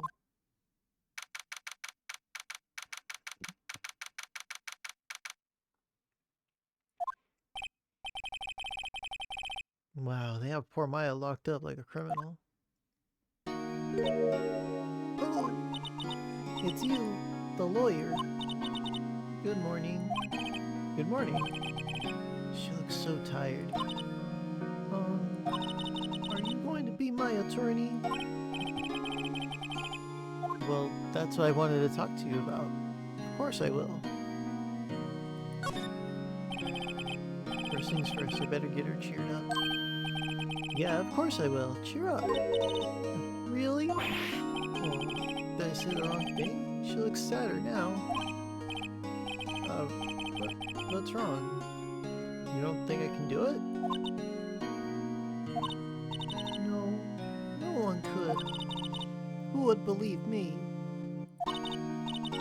Even you, when you found me in the office, you looked at me like I had done it. Did I look at her like that? No, I never thought. It's okay. I understand. And I've also heard about you. Heard? Heard what about me? Well, I was talking to my sister on the phone the other day. Today was my junior partner's first time in court. Wow, really? How'd that go? It was quite the scene. Honestly, I was on edge the whole time. It's been a while. Ha, so he crashed and burned. He's a genius. One of those strike fear into the hearts of evil types. Only thing he's lacking is experience. Huh? Sounds like it was fun. Well, I know who to go to if I ever get into trouble now. I don't know, Maya. I think you might want to wait. Give him 3 more years. 3 years? That is, unless you want to be found guilty. What? So no faith. That's what she said. I'm sorry. I didn't mean to insult you. No, it's okay. It's true, I guess. But at the same time, I just can't sit by and watch. When I think of the person who did this to Maya, or to Mia,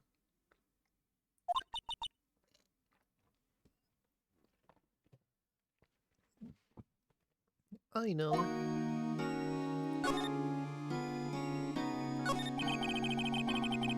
There's something I've been wanting to ask you. Yes? What's with that outfit? Oh, this? This is what all acolytes wear. It's my uniform, you could say. Acolytes? Like people in religious training? What is it you do? Oh, it's nothing strange, really. I am a spirit medium in training. A spirit medium? I'm pretty sure that qualifies as strange. Maybe strange, I don't know. Spirits and ghosts are fun.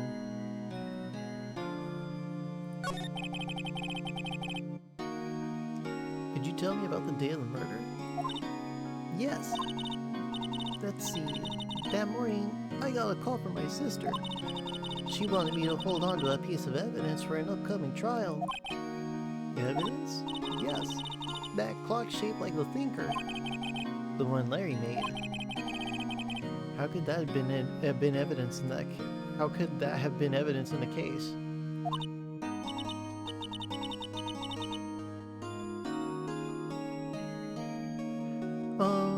Right. She said something about that. I remember. Do you want to hear it in her own voice? What? Her own voice? Yes. I'm pretty sure our conversation is on my cell phone. You recorded it. Yeah, I forgot how to delete those things. So, you say you have a conversation with your sister on your cell phone. Let's hear it. Right. Oh, I just remembered. That detective took my cell phone. Sorry. Oh, right. Of course. Next time I see Detective Gumshoe, I'll ask him for it. I'll write you a note so you don't forget, okay? Sure, thanks.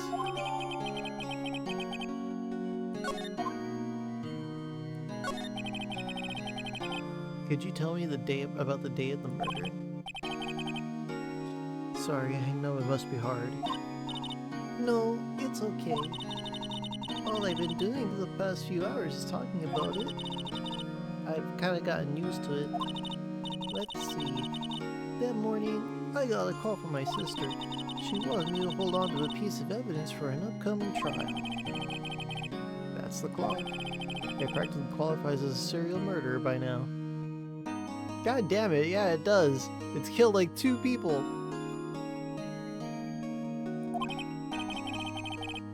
So then, when did you arrive at the office? It was right around 9 o'clock.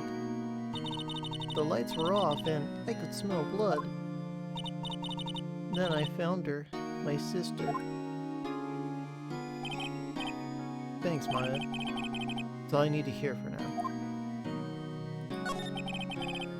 So, you're an acolyte. Or medium in training.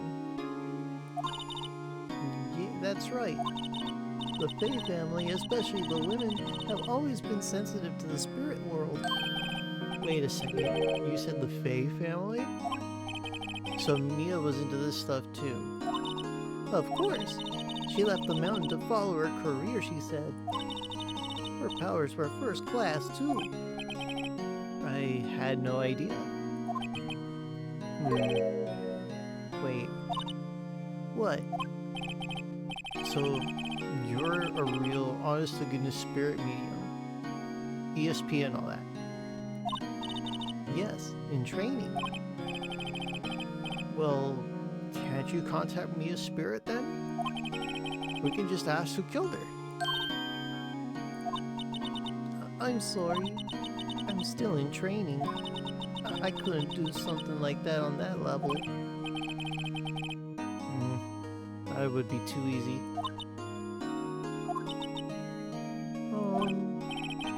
Something matter? I was wondering, could I ask you a favor? This is the address of a famous lawyer. My sister gave me this a long time ago. She said if I was ever in trouble, I should call him. And, well, I'm in trouble. Do you think you could go ask him to represent me? I mean, what else can we do? Other than, like, be fucking insistent and be like, no, we will be your lawyer, because that is canon. And then you help us afterward. Sure, why not? I'll go ask. Thank you so much. I have no one else to turn to.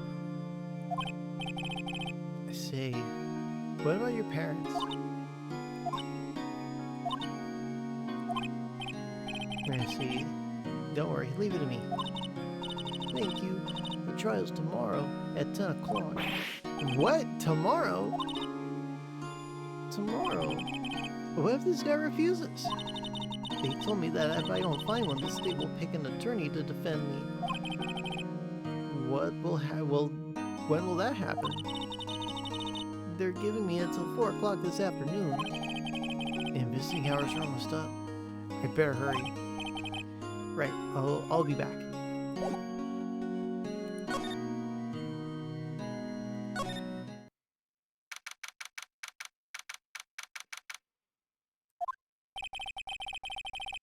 The office is filled with police officers. They're all busily searching for clues. Hey, you there. This is a crime scene, pal. No trespassing. Sorry, don't I know you from somewhere? Hey, you're that bus guy, aren't you? No, Phoenix Wright. How could anyone mistake me for Larry? Nah, guess I got the wrong name, Mr. Wright. Sorry about that. That bus guy, he was a killer. And you're no killer, right? He was proven innocent. Right, and you were... Detective Suede Shoes. Gumshoe, wasn't it? Dick Gumshoe? Right, that just serves. Hang on, that's Detective Gumshoe to you, pal. Anyway, get the name right. Don't go calling me Dick either. Hey, Dick, get over here. Yes, sir. Be right there. Hey. You're a lawyer, right, pal? If you got business here, you better do it quick. He thinks I'm Maya's lawyer.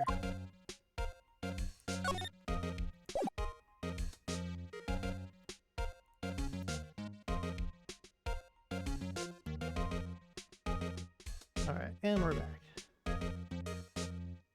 We got our water, we got some snacks.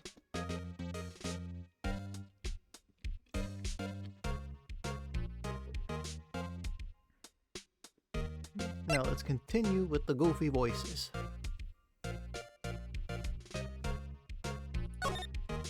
Alright. Share the snacks. They are strawberry and dark chocolate Kit Kat. They are rather delicious, but the chocolate is very strong as it is dark chocolate.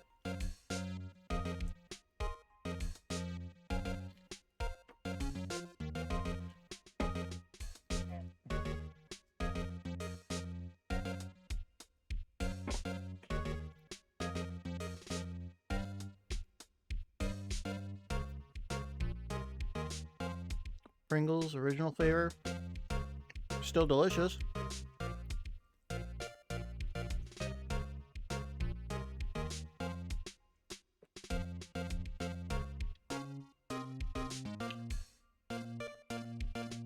I get weird looks because I always say that like my favorite chips are barbecue chips.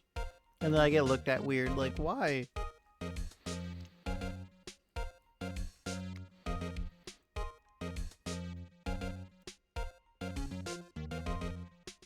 Like, it's delicious. It's fucking brown sugar. What do you want from me?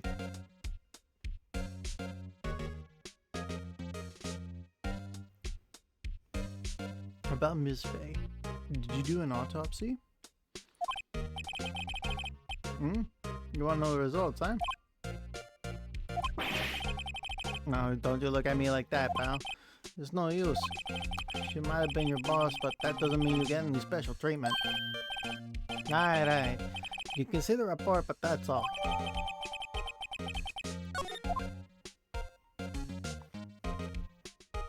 Your barbecue chips are superior to you? What?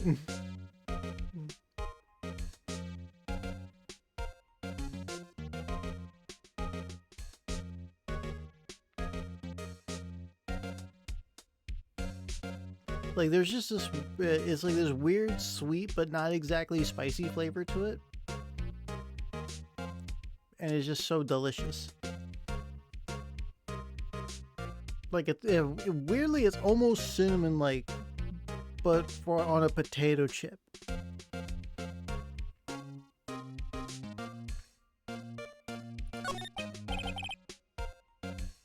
About my... Yeah, I'm looking forward to the trial. Sorry, Fowl, but this one trial you ain't gonna win. Why do you say that? The city's put Prosecutor Edgeworth on the prosecution. Edgeworth? I'm sure you know what that means, you being a lawyer, no?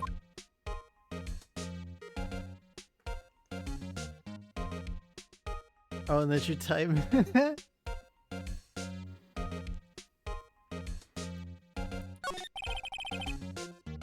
Prosecutor Edgeworth. That's right, pal. Mr. Myers Edgeworth himself. Wait, you don't know him, don't you? Of course I do. I played this game a couple of years ago. What? I mean, what? I know him. He's a feared prosecutor. He doesn't feel pain. He doesn't feel remorse. He won't stop until he gets his guilty verdict. Nah, don't talk about him that way. You make him barely sound human. Still, I'm afraid that's pretty much the size of the case. So, Edgeworth is on this one. He hasn't lost the case since he became prosecutor at the incredible young age of 20?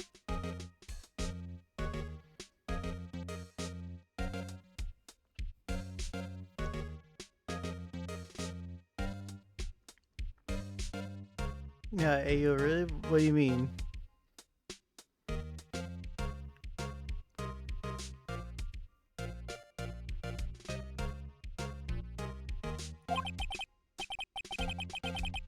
Of course, there are rumors of back alley deals and forged evidence.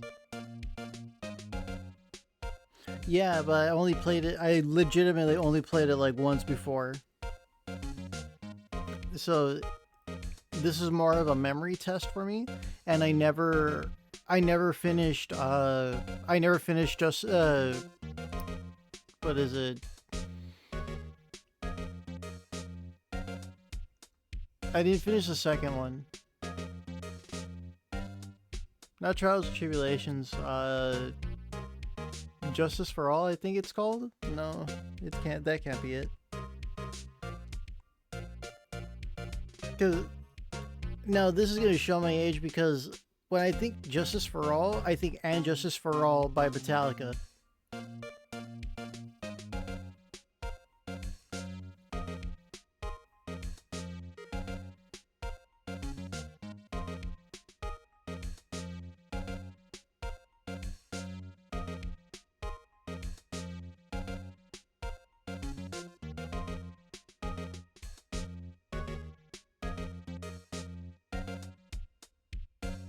Yeah, Justice for All.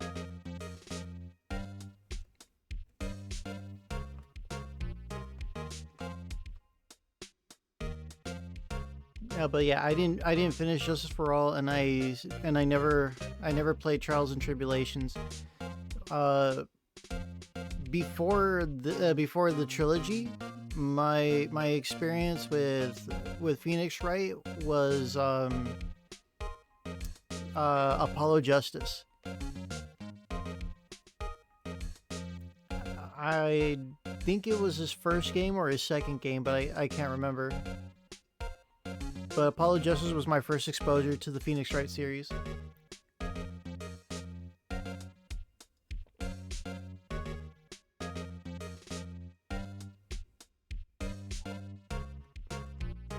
So I have like some familiarity with the series, just not Phoenix Wright, the main character. What's your thoughts about Hobo Phoenix? I love Hobo Phoenix. I love him. He looks so fucking cool. I mean, yeah, he's a hobo, but like, he's got style. He doesn't look like shit. You know what I mean?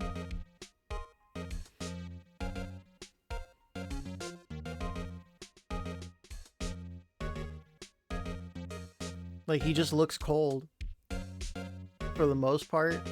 And he's just, you know, just trying to stay warm like everyone else. Like, you wouldn't think that he was, but you know. He's badass. He literally made a plan for 7 years and it's successful. I'll probably find that out what his plan is, because again, I don't know anything about Phoenix Wright other than what I played in Apollo Justice and what I've managed to finish way back when I first played this game and dropped Justice for All.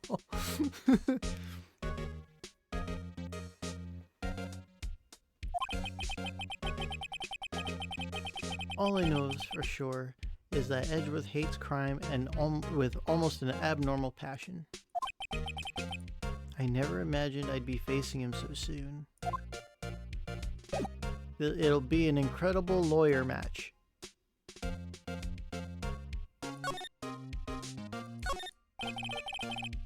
Mia's favorite potted plant.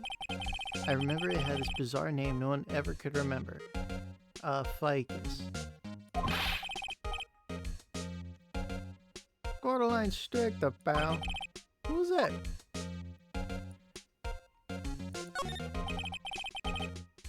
The sky is blue, and so am I. And there's that hotel right across the way.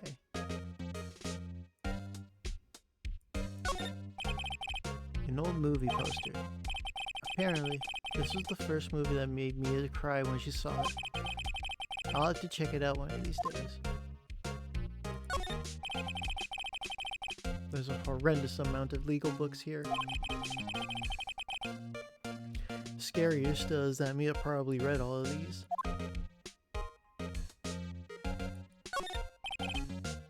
Mia's desk.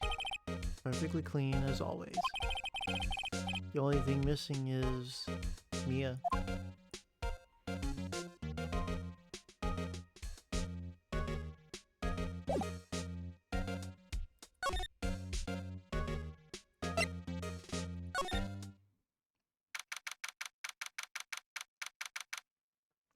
September 6th, Grossberg Law Offices.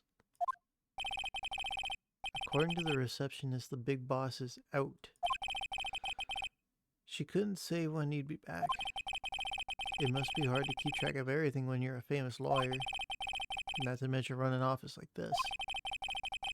Guess I'll just have to come back later. But first, let's snoop around. A table for clients. An elegant ebony case. And if I'm not mistaken, that lighter's made of solid gold. I would love a solid gold lighter. Even I can tell someone here's got money to burn.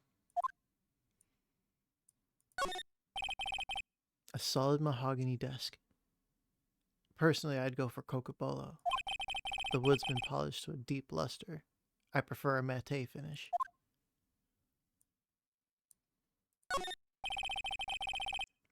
Expensive looking mahogany bookshelves filled with expensive looking books. funny. They don't look like they've ever been read. As a matter of fact, I think they're painted on.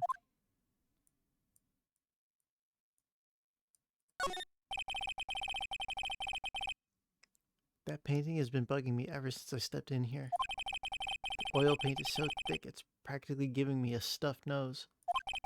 I'm sure the price is nothing to sneeze at either, for that matter.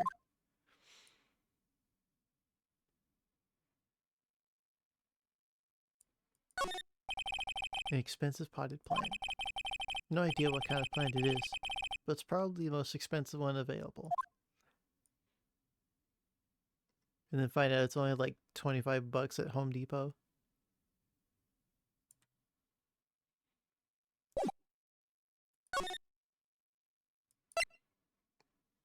Yeah, it really does like mahogany.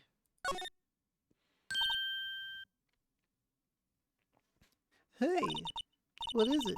Did you meet the lawyer? Sorry, I haven't seen him yet.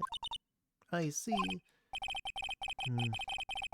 I better go see if I can find this elite lawyer she's talking about.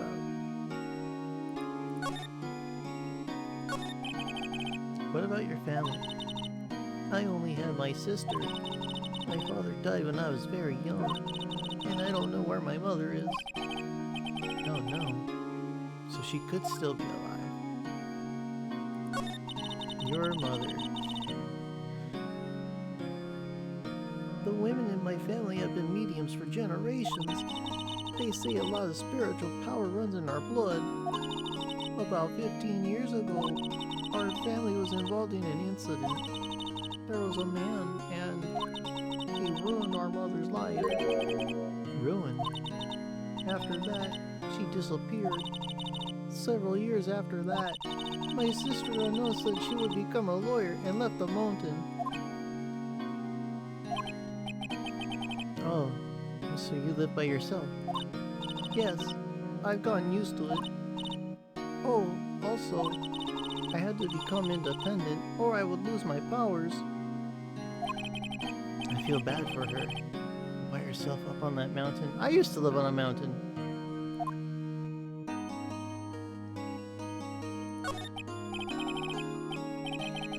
So, who is this man who ruined your mother? About 15 years ago, there was an unusual murder case. It made quite a stir. Everyone was talking about it apparently.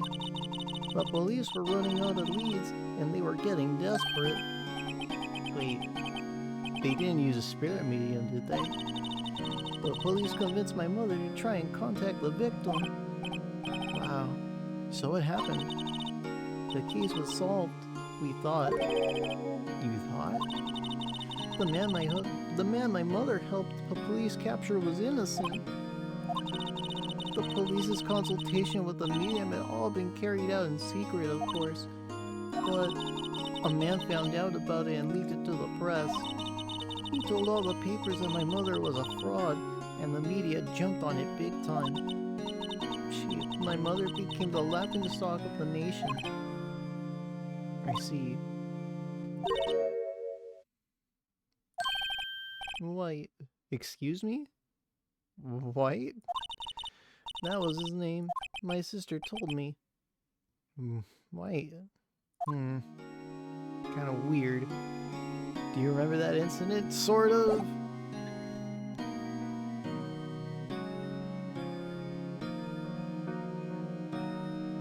But I'm sure, like, the game's gonna remind me very soon.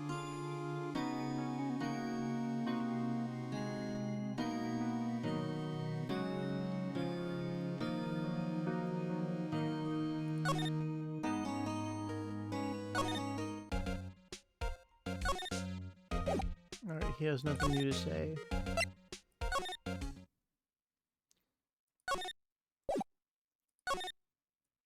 Alright, is anything different?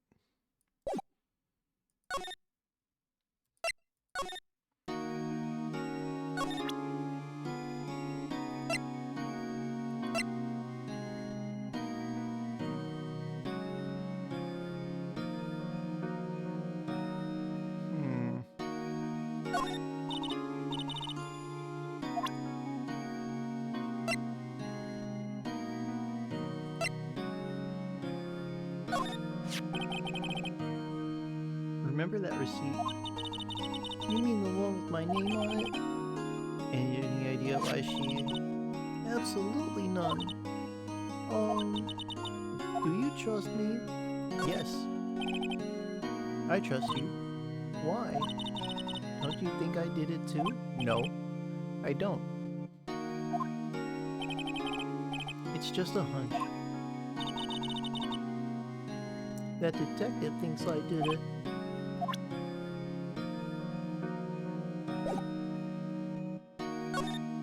Alright, now we have someone to harass. Alright, why do you think she did it, motherfucker? God damn it.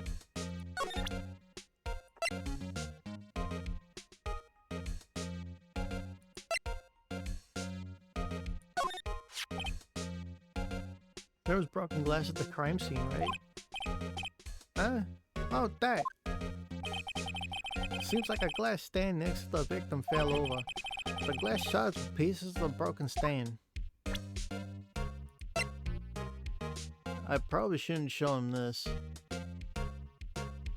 But I think this is how we move the story forward. There's a piece of paper next to the victim, wasn't there? Yeah, the one with the killer's name written on it. Are you sure that Mia wrote it herself? Given the condition of the writing, it's hard to say whether it's her handwriting or not. So there's no proof that Mia wrote it.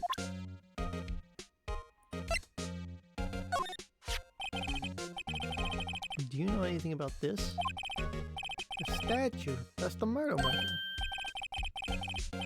He thinks the clock is just a statue too. I'm starting to wish I'd never seen this thing.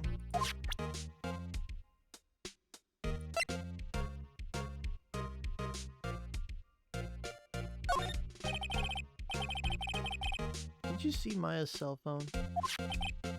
Oh, Dad, I have that. Do you think you could give it back? Sure. I mean, wait a second, pal. Tricky lawyer. No, fuck, he's on to me. If I tell him what I wanted, there's no way he'll give it. Something the matter? No, it's just, you know, detective. Nope, I know nothing, pal. That cell phone has a lot of numbers on it, like her boyfriend's. A cell phone holds all a little girl's sweetest and spiciest secrets. What?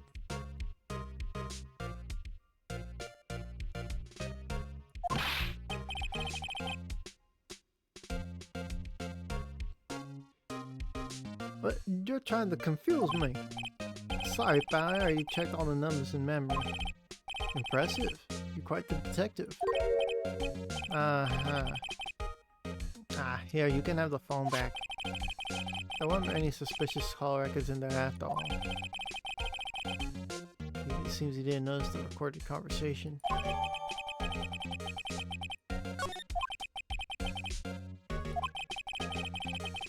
I guess I've asked all the questions I need to. You all done, pal? Yeah, thank you. I'll be heading out now. Ah, wait. One more thing I wanted to mention to you. I don't suppose you're planning on talking to that witness. Anyway, you'd better not. No influencing the witness with your lawyerly ways, pal.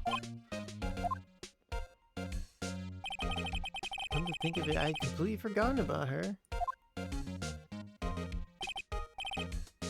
The witness? Yeah, Miss April May. I'm sorry about this, but I can't tell you anything about her. Well, you just told me her name. Miss May, right? So you've sent her home already then? Nah, you're trying to lawyerly tricks on me now. She's not to go outside the room till the trial. Eventually I'm gonna just make him sound like fucking Maestro Clausa from Red Letter Media.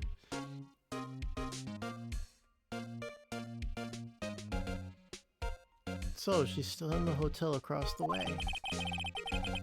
I guess I should know better than to try to get a detective to leak information. You got that right, pal. Time to pay visit to Miss May.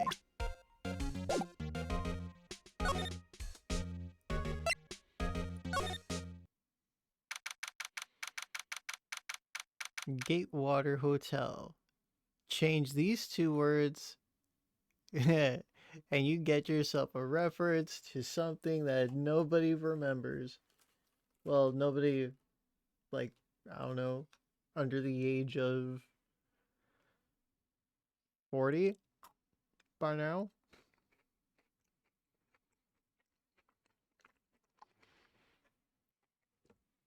It has a porn on it, Gumshoe. Don't look. Yeah, we will never speak to the witness. Proceed to go to the witness hotel.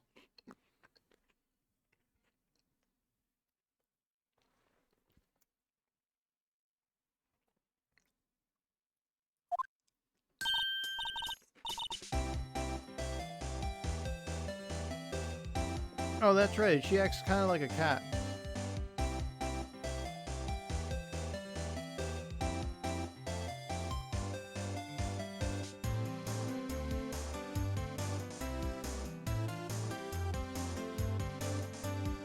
I wish I was talented enough to actually do like a Necroark voice. Oh no, not a witness.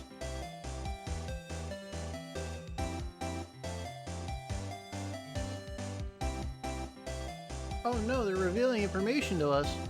Oh no, it's going into my notebook. Oh no, it's going to court.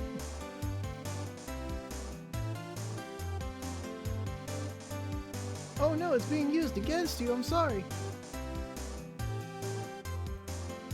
Oh no, you've been found guilty. Sorry.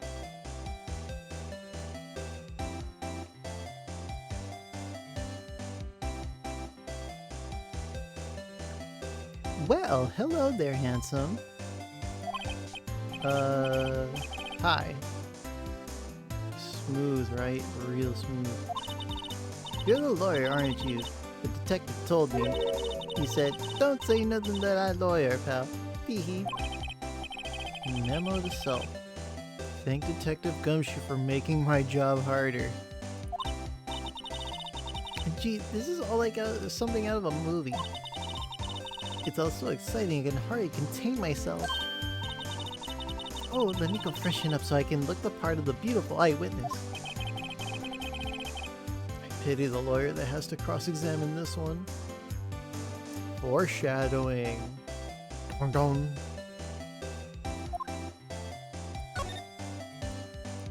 The fuck is this?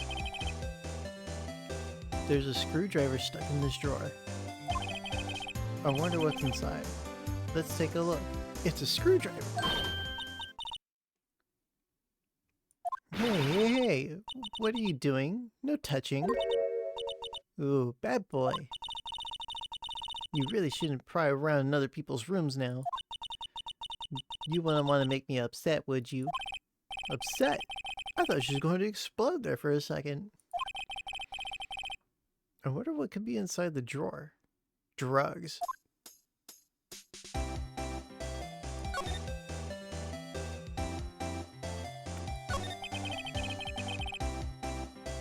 You think you could tell me something? I need you to describe. I need you to describe what you observed at the time of the incident. Ooh, observed incident. You sound just like a lawyer in the movies. I like a man with a big vocabulary. Better not encourage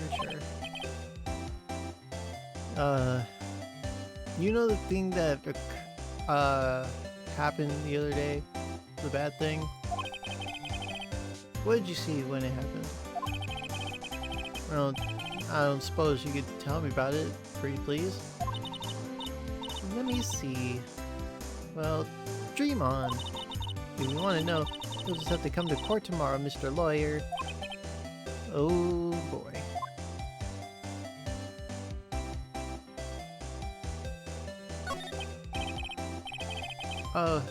Could you... Just who exactly are you? Ooh, Mr. Lawyer, are you hitting on me? No! Hey, I'm just doing my job here. See, you know when you're cute when you blush. Believe me, this is the first time in my life I've blushed this much. Right. Can you just tell me what it is you do? Well, no. And you had your little hopes of, didn't you? Ooh, boy.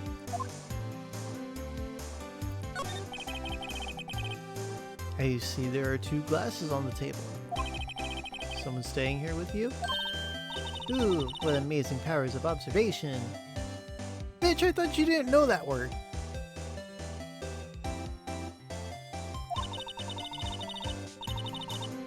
You must be one of those famous detectives like on television. Oh no, not me. I'm just a lawyer. Say, Mr. Big Detective, why don't you go look for clues? You like garbage? Hmm? Miss May doesn't like nosy little lawyers. Hmm. Oh boy.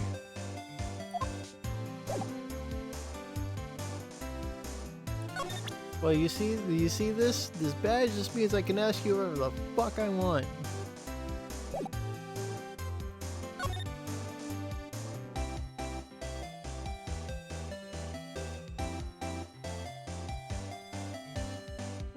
Oh no, we use common sense, right? Okay, so I don't think we have anything else to do here, right? We could try some other shit out.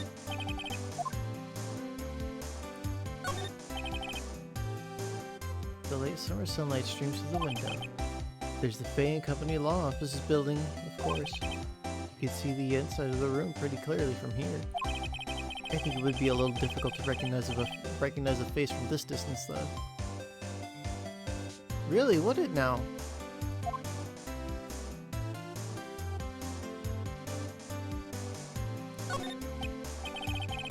Ah, still scene painting. Wait, should that be still life? Whatever. One of those is hanging on the wall. The flowers is fake, as expected. I know sunflowers and tulips, but that's about the extent of my floral knowledge.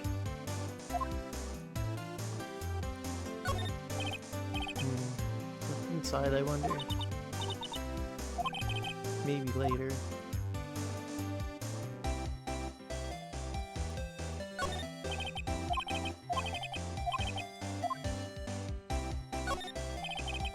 A bottle and 2 glasses are on the table.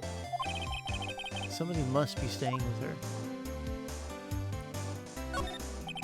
A simple bet. It's been recently made. Nothing eye-catching here.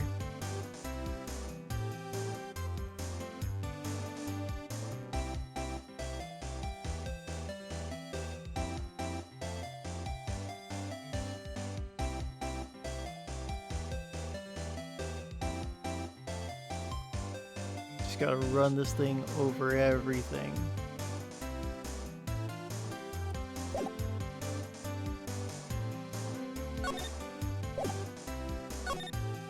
Okay, now we've got our information.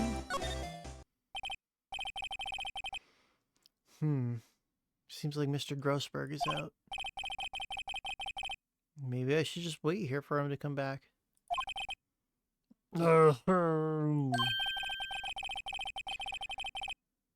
If that wasn't the most over-the-top clearing of the throat I've ever heard. Oh, you thought I was jamming? I was.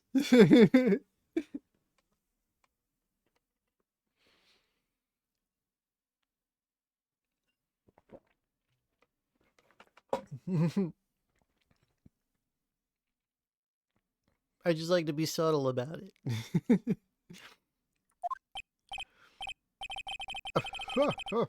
So you're the one they said has been looking for me. Yes, that's me. He looks even grander than I imagined. That badge on your collar. So you're a lawyer now, are you?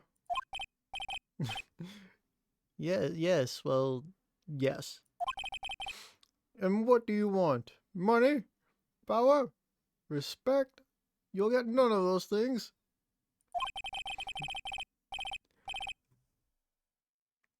I'm not particularly busy these days. Please proceed. Not busy? Then how come no one could get in touch with you? Is something the matter? You came to see the one and only Marvin Grossberg, did you not? Well, here I am, boy. What do you want? Out with it. Money? Well, sir, it's actually about Maya Fey. Ah, yes. Maya Fey. Go on. Why the strange reaction? Cha-cha. I'm really quite busy here, son. I can't go taking cases on a day's notice. No, it's quite impossible. Wait a second. How did you know the trial was tomorrow? Anyway, I'm afraid it's entirely impossible for me to represent her. Sorry, end of discussion. What's going on? He refused me before I even got a chance to even ask him. Why did I tell Maya?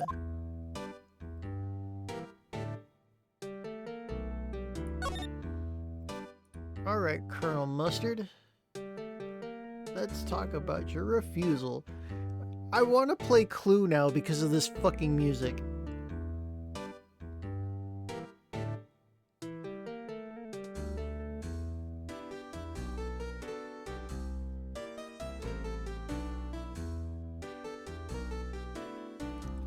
This almost sounds like fucking Mr. Green's music from the Clue game for Super Nintendo.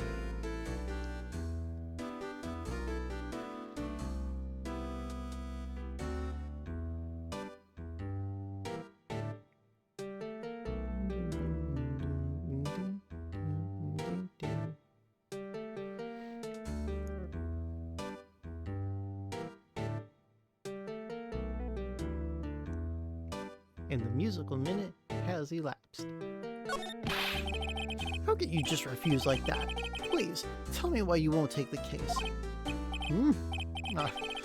Well, you see, it's just, I'm busy.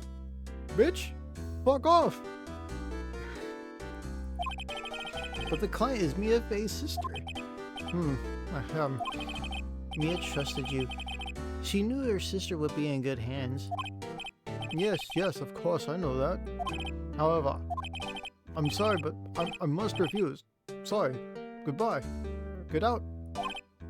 Creep. Fine. I don't have time to argue with you anyway. I'll go look elsewhere. Think not. Huh? Say something? I think not, I said. What do you mean? I'm terribly sorry. But I'm afraid that no lawyer worth their salt will take on this particular case. Terribly sorry, my boy. Why? I cannot say. I beg your pardon, but could you leave now? I've nothing more to discuss with you. I was on my way out anyway. Dick.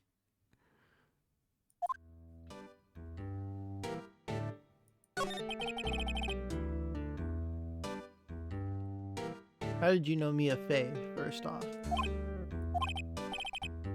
She worked here a long time ago. Quite the apprentice, that one. Learned my techniques in the blink of an eye. She left one day, quite suddenly. She had a mission, you see. A mission? You could see it in her eyes. She followed it with a burning passion. Never looked back, that one. Alright, dude, what's up with the painting? Ah, you noticed. It's my pride and joy. Impressive, isn't it? Well, isn't it? The color of the sky, the hue of the sea, the weave of the straw hat. It's at least worth 3 million. I've no intention of parting with it, of course. No, I won't sell it. Not even to you. But I'm broke, idiot. It's not for sale. I never asked. I'm not buying. Jeez.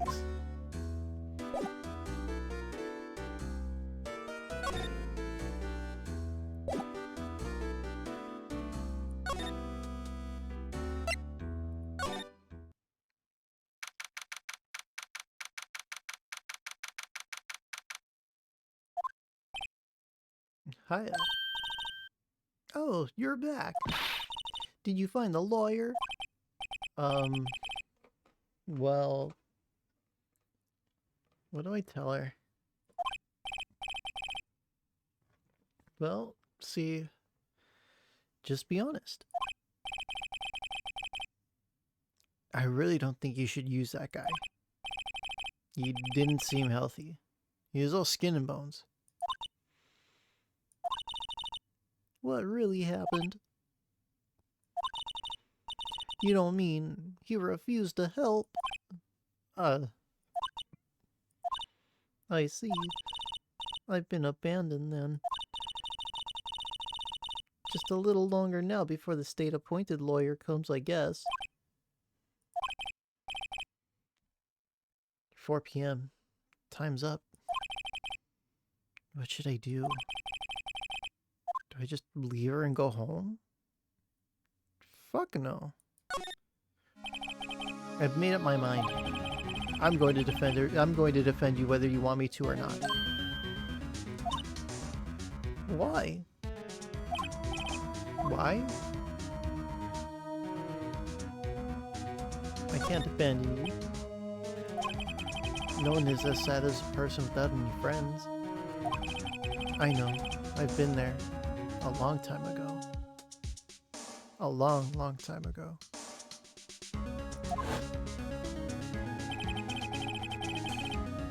Why did I become a lawyer in the first place? Because someone has to look out for the people who have no one on their side. Maya, I won't abandon you. You can count on me. That's so kind of you.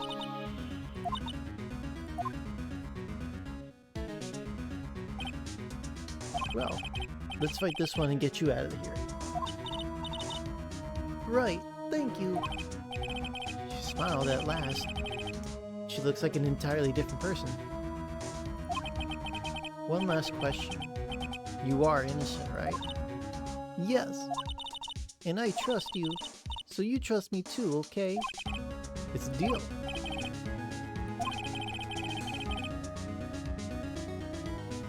So what next? Here's something that's been bugging me.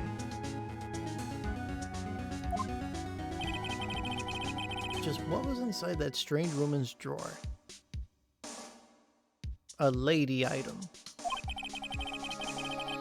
It was when I tried to look into that drawer she got all defensive. There has to be something in there.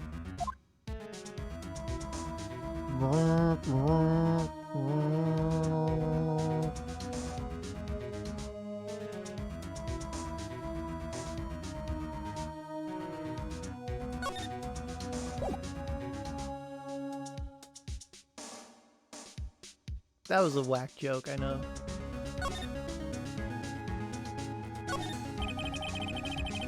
This guard monitors the visitor's room. He hasn't moved an inch. A real pro, this guy. Smile for the camera.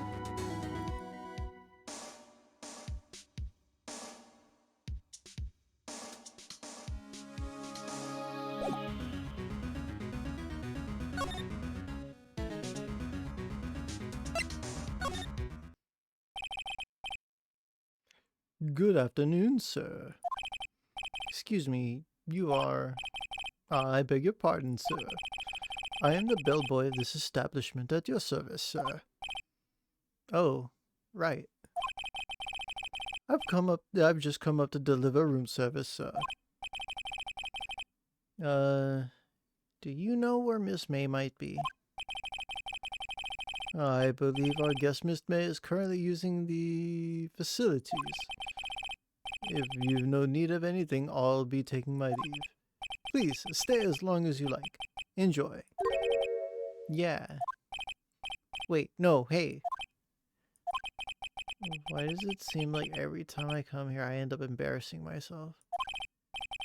Wait, now's my chance to snoop around a bit. Ah, I almost forgot. Yeah, you came back quick. Might I ask you to inform Miss May that there is a message for her? Please tell her that Mr. White of Blue Corp phoned.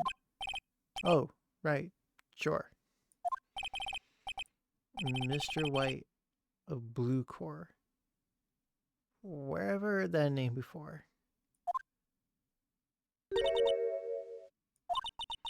That was his name. My sister told me. And then I'll add like an echo effect or something. White was the name of the guy who ruined Mia, Maya's mother.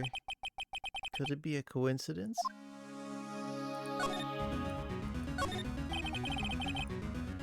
There's a screwdriver sticking out of that half-open drawer. Now's my chance to see what's inside.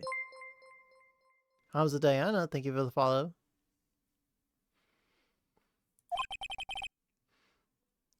What do we have here? A wiretap. What would a woman like her be doing with a thing like this? There's definitely something suspicious about this Miss May.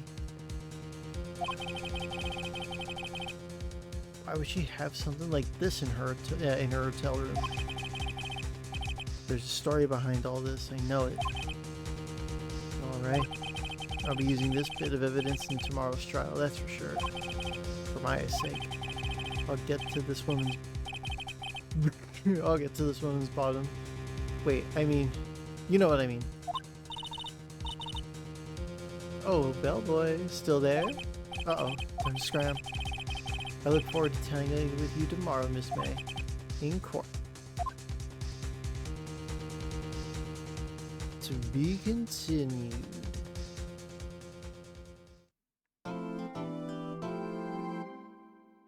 Let's save our progress.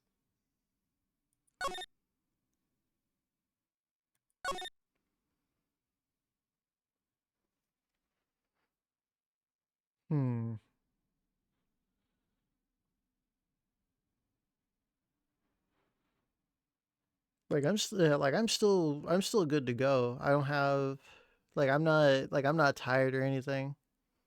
And I do kind of want to keep playing a little bit more.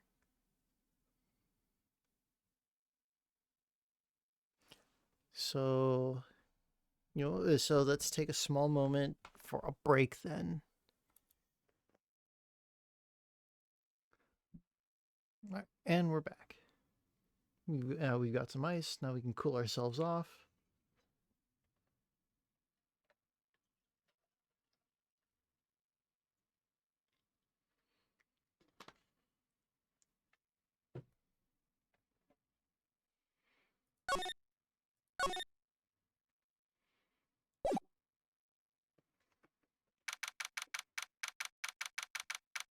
September 7th, 10 a.m. District Court, courtroom number 1.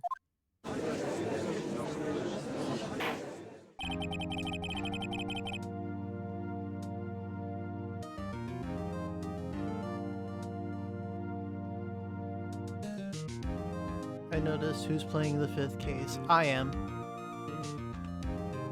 That's where I left off. And so instead of just picking up where I left off, I'm just doing it all over because when I first played this game, I didn't play this on stream. So this is my second time playing through and my first time streaming it. And I figure it's probably a great game to stream because of the fact that I remember so little of it, and it's a series that I'm not very familiar with.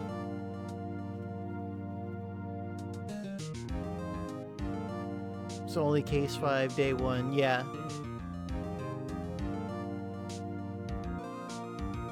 And that save file is for Justice for All.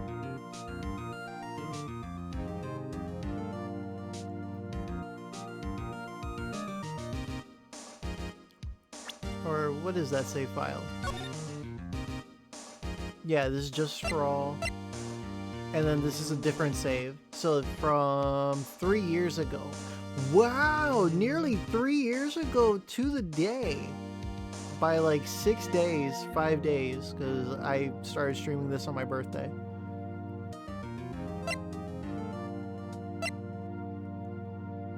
Wow, that's funny. Yeah, 3 years, and this like these were for my first playthrough. And so far I've managed to remember a good chunk. So yeah, these are super old case files, super old save files. And so are these, cuz I played probably, yeah, it says about a month later. Or no, about a year later. So I really took my time. February, and then this is June. Yeah. Talk about procrastinating, huh?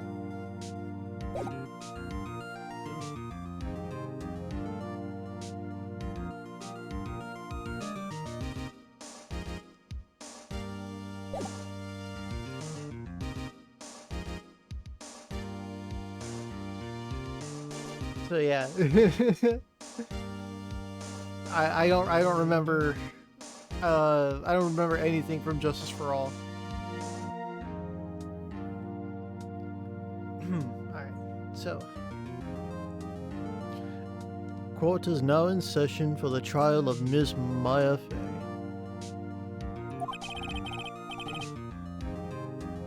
The prosecution is ready, Your Honor. Wait.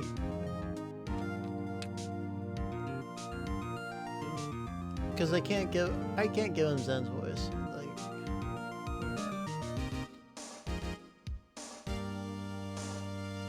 Like, how should I make him sound? Like snooty, posh? Because he kind of looks like an asshole.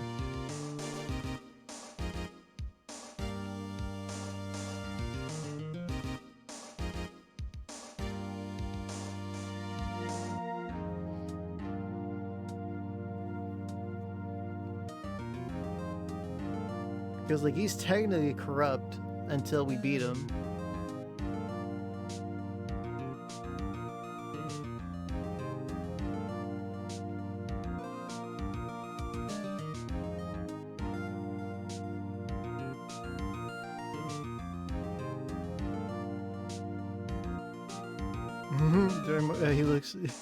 He looks like a year during my first run. Damn.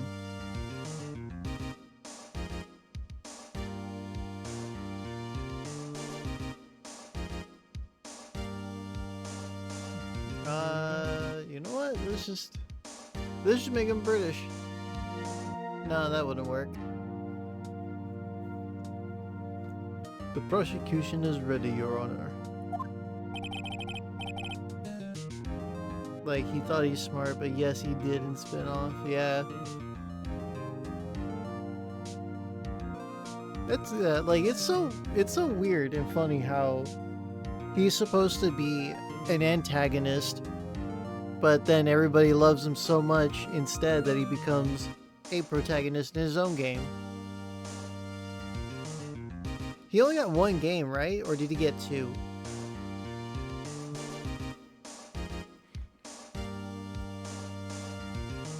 The defense is ready, Your Honor. Miles Edgeworth. You better not show any signs of weakness today, or it'll be on me in an instant. Mr. Edgeworth, please give the court your opening statement.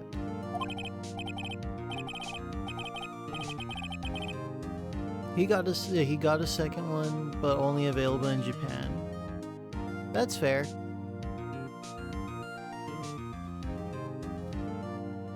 Thank you, Your Honor. The defendant, Miss Maya Fey, was at the scene of the crime. Yeah, like full of himself like that. Okay.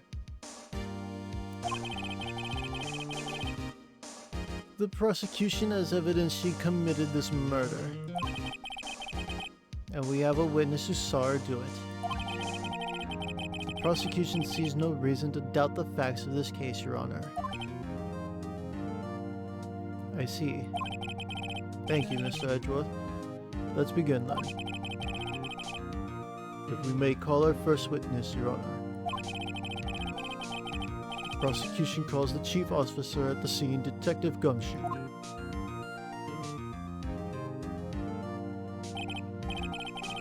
Witness, please state your name and profession to the court. Sir. My name is Dick Gumshoe, sir. I'm the detective in charge of the homicides down at the precinct, sir. Detective Gumshoe, please describe for us the details of this murder. Very well, sir. Let me use this floor map of the office to explain. The body was found by this window here. And the cause of death? Loss of blood due to being struck by a blunt object, sir. The murder weapon was a statue of the thinker found next to the body, sir. It was heavy enough to be a deadly weapon even in a girl's hands, sir. The court accepts the statue as evidence. Again. They're still calling it a statue. Now, detective. Yes, sir. You immediately arrested Miss Maya Fey, who was found at the scene, correct? Can you tell me why? Yes, sir. I had hard evidence she did it, sir. Detective Gumshoe, please testify to the court about this hard evidence.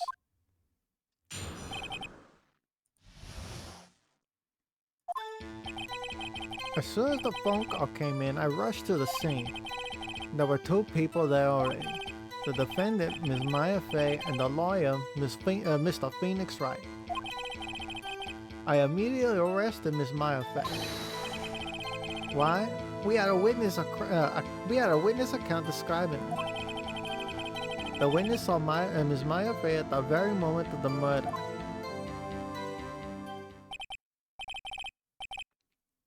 The very moment, you say. Very well. Mr. Wright, you may begin your cross-examination. Yes, Your Honor. Cross-examine what? I couldn't see a single contradiction in that testimony. Woo. Hey, Maya just threw something at me. What's this? When my sister couldn't find any contradictions in a witness testimony, she would bluff it and press the witness on every detail. The witness always slips up and says something wrong. It worked lots of times. I should have expected Maya would know some of her sister's tricks. Oh well, let's give this a try. Something the matter? No, Your Honor. I'd like to begin my cross-examination now. So basically a strategy that you pick up anyway if you just like forget.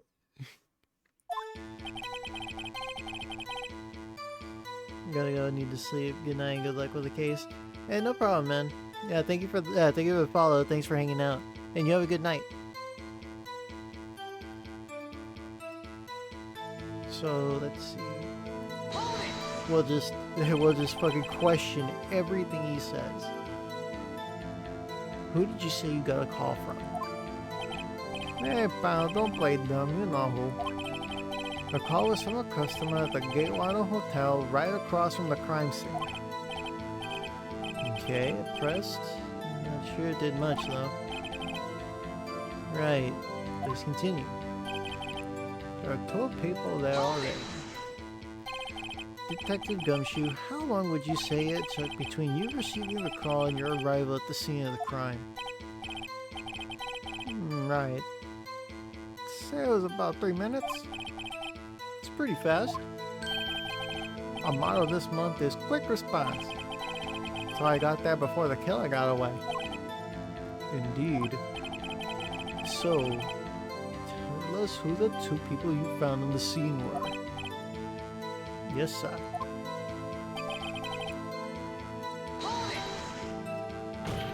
God damn it. Are you absolutely sure it was us? Listen, pal, your dumb act will only get you so far. With that funky hippie clothes and your spiky hair, You two stand out like suspicious people at a crime scene.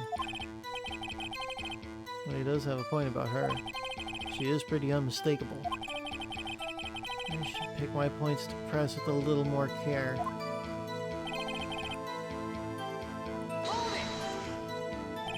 Why is that? What's your reason? Why, we had a witness account describing it.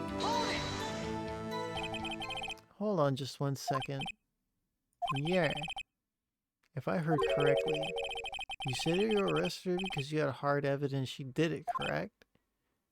What? Did I say that? Me? I heard you say it. You did say it. You said it. What exactly about the suspicious woman in Pink's claim was hard evidence? What? Miss May isn't suspicious and she sure isn't Pink, pal. Well, I guess she is Pink. That's enough. Detective Gumshoe, do you have any more solid proof other than her claims, Detective? I guess pressing can have its advantages. Yes. Sorry, I got the order of things mixed up in my testimony, Your Honor, sir. There was something I should have told you about it first, Honor. Very well, Detective. Let's hear your testimony again. Don't fuck it up now. After securing the suspect, I examined the scene of the crime with my own eyes. I found a memo written on a piece of paper next to the victim's body. On it, the word Maya was clearly written in blood.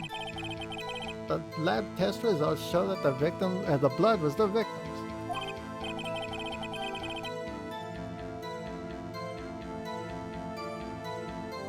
Also, there was blood found on the victim's finger. Before she died, the victim wrote the killer's name. Now you like that? That's my hard evidence. You punk.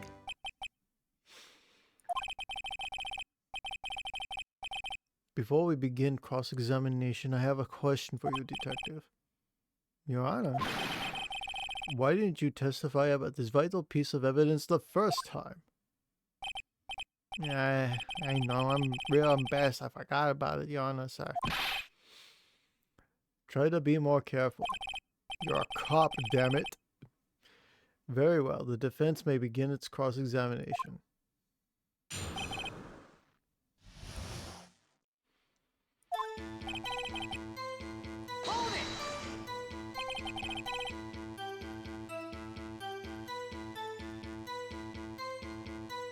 And did you find any evidence? Now, don't jump the gun on me, pal. Just listen, I'm getting to the good part. I got a bad feeling about this.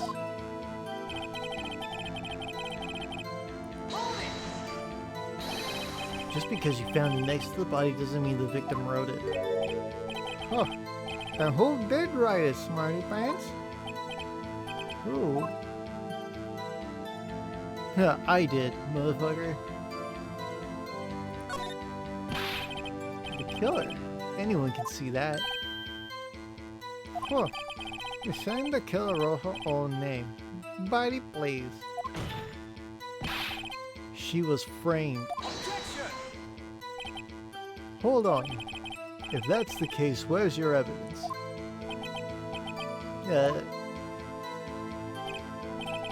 Huh. I guess that was a bit of a tall order for you. Those without evidence shouldn't open their mouths, Mr. Wright. Yeah, pal. Well, Detective, tell us what was written on the memo you found. On it, the word Maya was clearly written in blood. Do you have proof it was Mia who wrote that? Of course I do. I sounded pretty confident. This might not be good.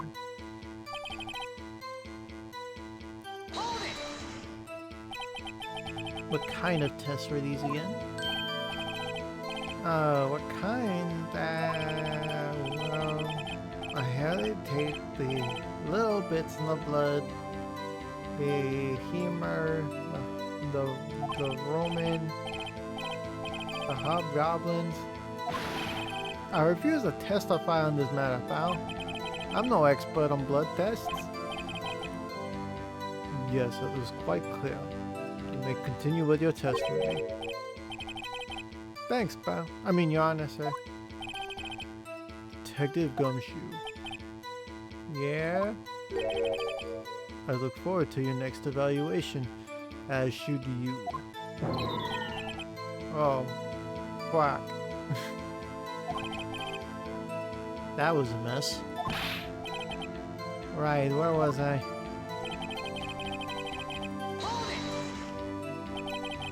On which hand was the bloody finger, detective? The right hand. She was right-handed. Nice try. Guess it wasn't too hard to see what I was getting at there.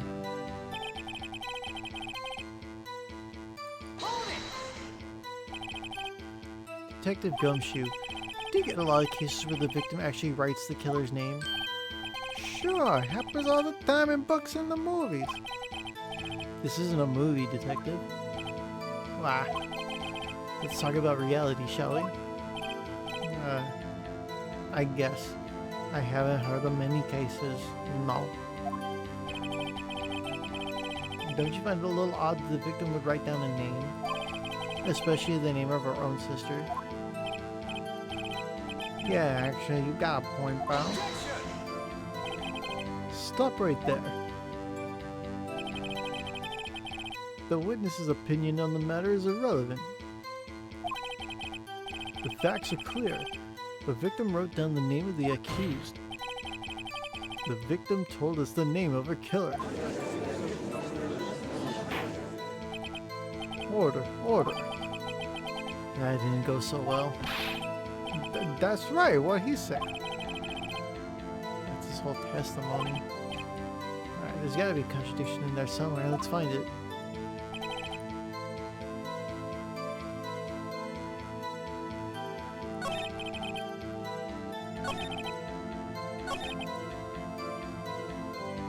That did show that the blood was the victim's, but what does that have to do with it? What does that have to do with, like, any of them? No, like, what does that have to do with Mia writing it on the fucking paper?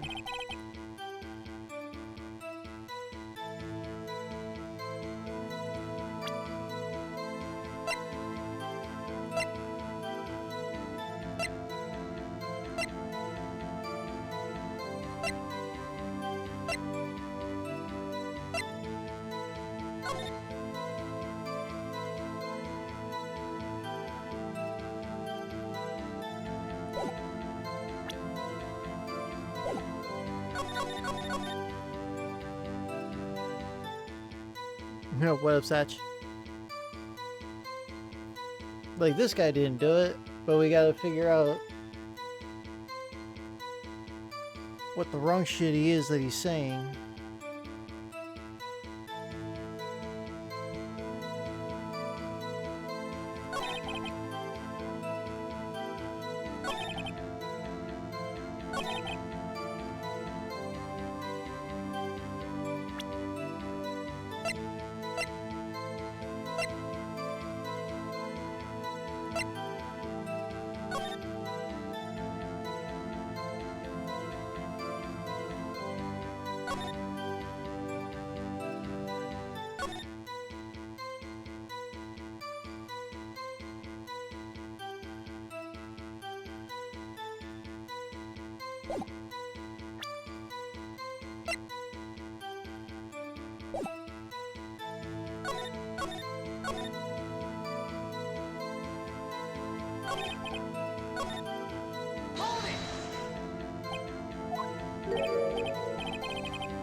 Shit, what am I supposed to show him?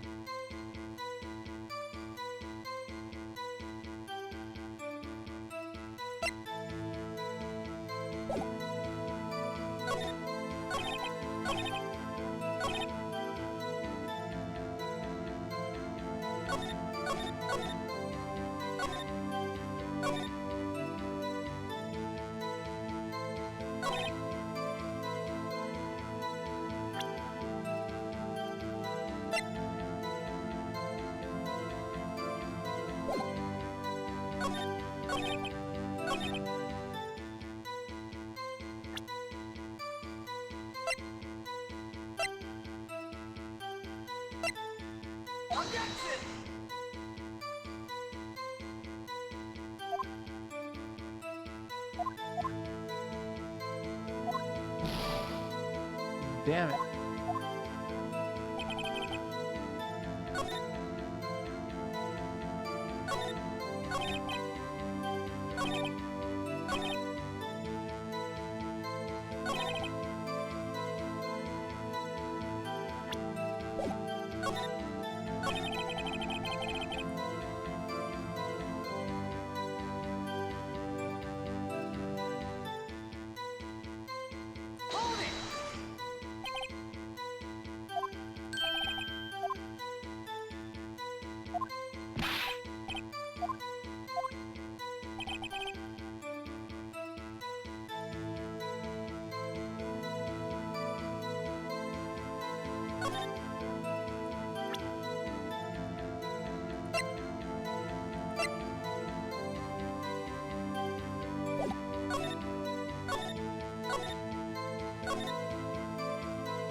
Damn it.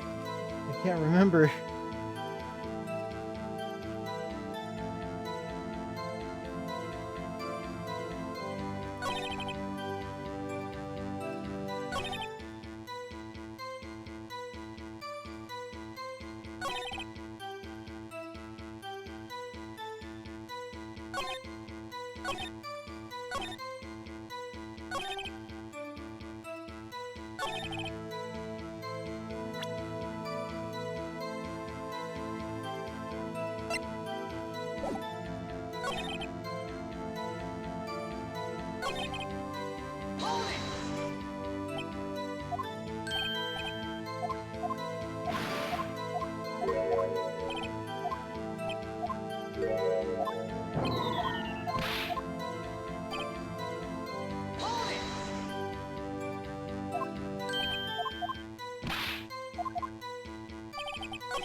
Alright, I took a guess.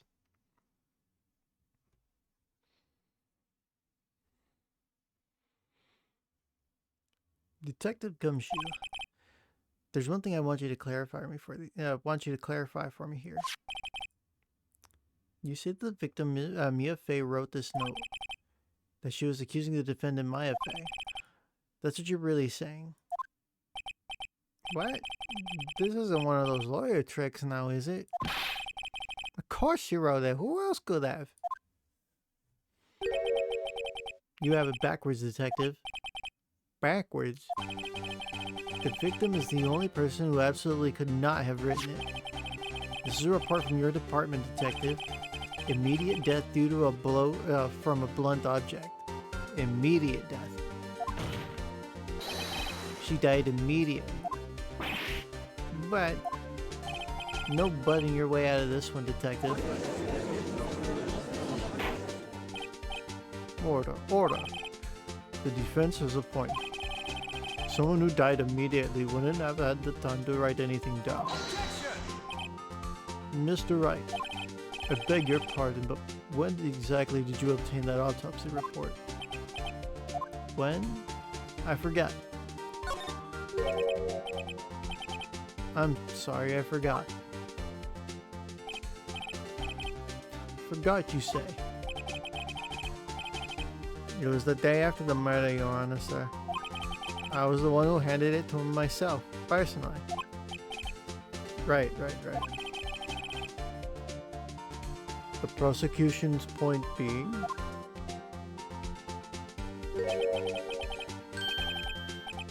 The autopsy report is outdated, Your Honor. What? A second autopsy was performed yesterday, at my request. Death was almost immediate due to a blow from a blunt object. He made that up. But there is a possibility the victim lived for several minutes after the blow. I received these results this morning. No way. Your Honor, it's quite easy to imagine the victim did have time to write Maya. That is all. I see. Damn it. Should have known you'd have something up your sleeve. Why, Mr. Wright, you look shocked. Something you want to say? You're a sham, Edgeworth. Mr. Edgeworth, I've heard there's nothing you won't do to get your verdict. What reason could you possibly have had to request a second autopsy report? Mr. Wright, the defense will refrain from personal attacks on the prosecution. It's gotta justify, like, why. No matter, Your Honor. Mr. Wright, say what you will, the evidence in this report is undeniable. Your Honor, I submit this report to the court. Understood. Understood. The court accepts the evidence.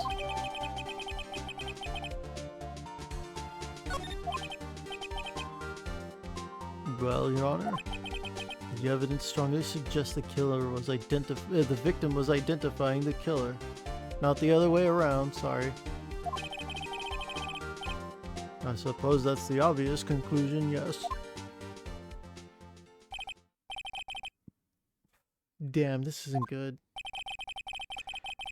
The prosecution would like to call its next witness. This poor, innocent girl saw the murder with her own eyes.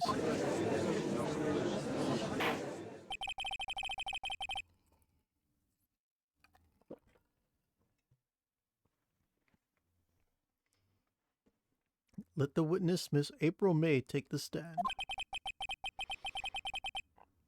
What exactly part of her is innocent?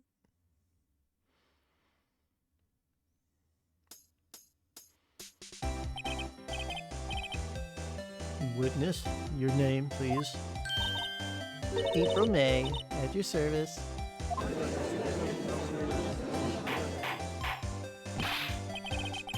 Order. An introduction should not require any reaction from the crowd. The witness will refrain from wanton winking. Excuse me? Yes, Your Honor. This is not good.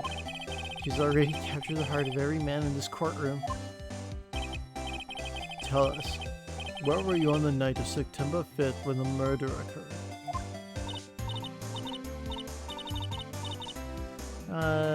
Gee, I was like in my hotel room. I checked in right after lunch. And this lunch is directly and this hotel is directly across from the Fay and Company law offices. I'm rather hungry. Yeah, that's right, big boy. Please testify to the court about what you saw.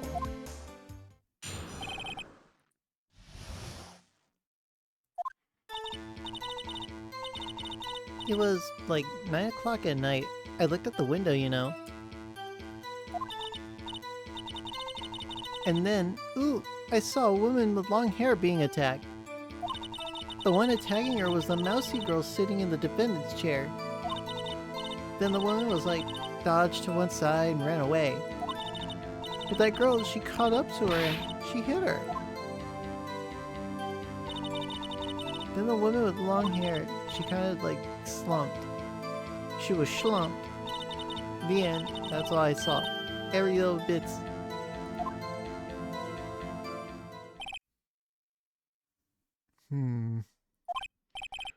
Well, Your Honor, I see it is a remarkably solid testimony. I don't see a need to trouble the witness any. Wait, Your Honor. The fuck is going on here? I thought we had a procedure. Hello? Yes, Mr. Wright. What about my cross-examination? I thought the witness's testimony of just now was quite firm, don't you? Firm. Sure. Sure. Yeah, you can use that fucking word. Mr. Wright, I understand you are Miss Mia Fey's understudy, were you not? You must know her techniques well. Her cowardly way of finding tiny faults in perfectly good testimonies. Cowardly? Bro, she was better than you. Hey, how dare you?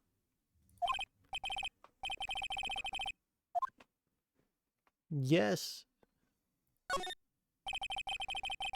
I'll gladly proceed with the cross-examination if it's to fucking shut smart ass up over there. If only because I have a feeling Edgeworth doesn't want me to. She has to have some kind of weakness. Very well, you may begin your cross-examination. Alright, first we hit this phantom cigar and we blow a fat cloud of smoke in her face. And make her experience time travel.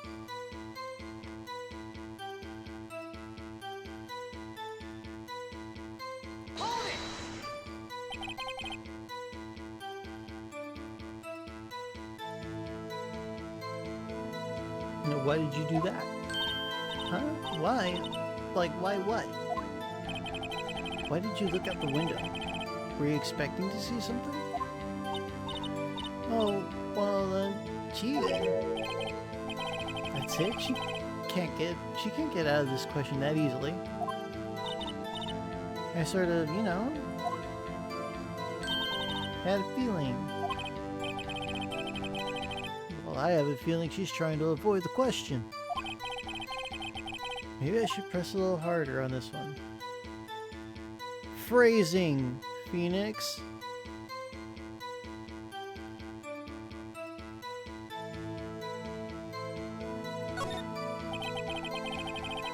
Let's see how far I can run with this. Surely you must have had a reason to look out your window at that time of night.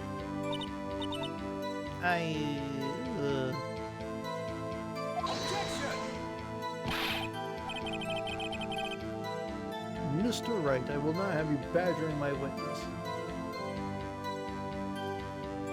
Badger where? Badgering? Hello?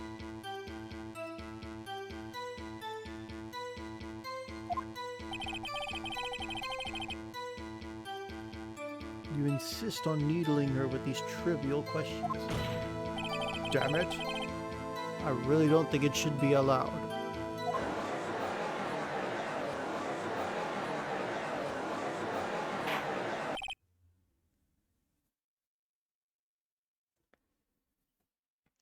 Order, order. I have a cheeseburger. Mr. Wright, you have been warned. Poor girl, what about poor me? The fuck? You looked out the window, what did you see next? And then, I saw a woman with long hair being attacked. The woman with long hair. That was Mia Fey? Uh-huh. Slender, sort of. Well, some people might say pretty if that's your thing. Your thing? And the person attacking her.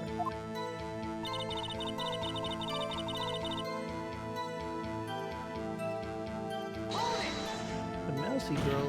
What? How do you know she was the defendant? Huh? Well, you know. She had a girlish physique. Women know these things. Look, I just know, okay? There was only one person at the scene of the crime with a short and girlish figure. The testimony is bulletproof, Your Honor. He's right. I question it. Hold on a minute. That testimony stinks. What? Miss May, I'm willing to bet that you saw nothing, that you're lying. Are you telling the truth?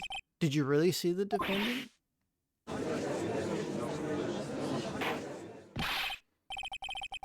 Mr. Wright, what's the meaning of this?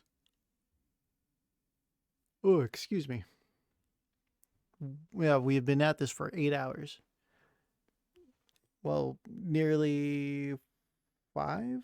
No, nearly 4 hours. Yes, what is the meaning?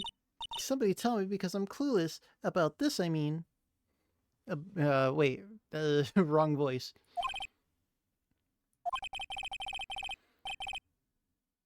Well, if you had really witnessed my client, Maya Fey, you would have noticed her clothes before noticing her physique.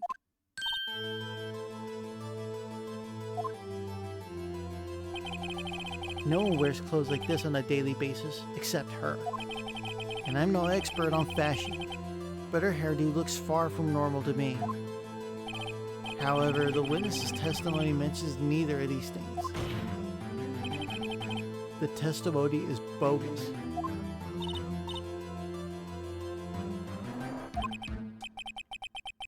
Still, we don't know if she was dressed that way the night of the murder. She was, Your Honor. I saw her, and so did Detective Gumshoe. What do you say to that, Miss May?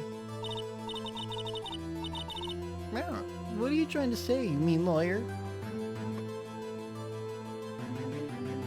I think you did it. No, I'm just playing. I saw what I saw. I just didn't think all the trifling little details were necessary, darling. So lying by omission, basically, which is still illegal. Miss May, the court would like to remind you to please omit nothing in your testimony. I'm a very sleepy judge, sorry. It is past my bedtime. Very, very old, you see. I'm sorry, Your Honor. I'll be a good girl. I promise. Your testimony again, if you would. Damn. I almost had her.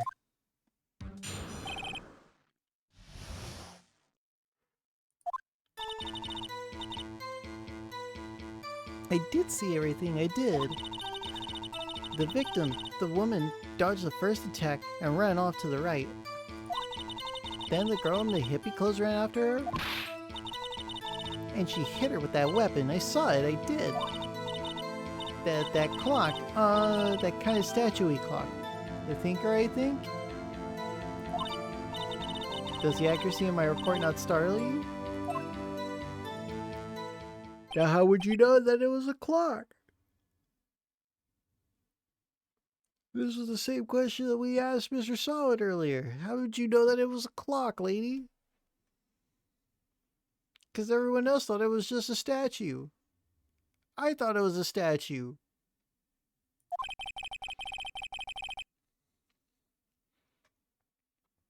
I only wish you had been so detailed from the beginning. Please begin the cross-examination.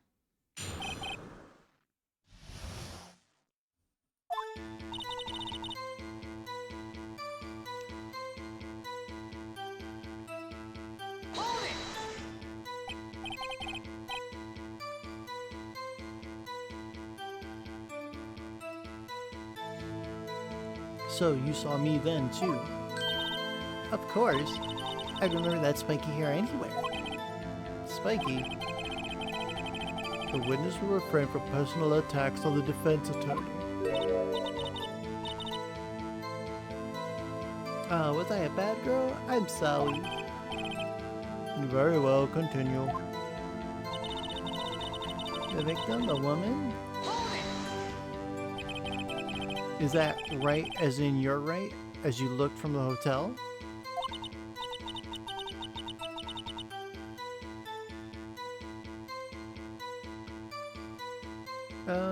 Which hand do I hold my knife in again? Right, it was my right hand, right? Satisfied, Mr. Wright? Please continue.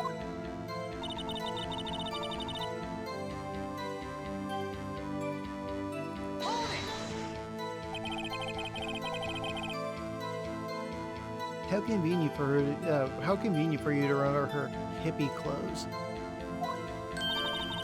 That's what that's what she was wearing. Oh, and her hair was like all done up like a bun. Like now she says that because we said it first. What happened then? And then she hit her with that weapon. I saw it, I did. What weapon?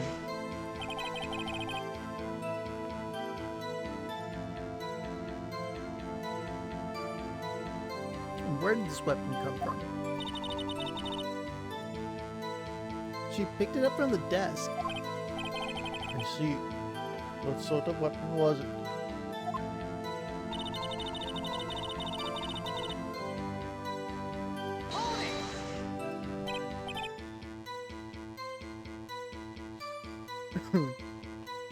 A clock?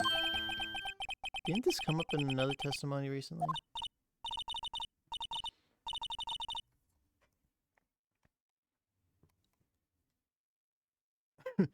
Well, don't look so sour, Mr. Lawyer. You can't win them all.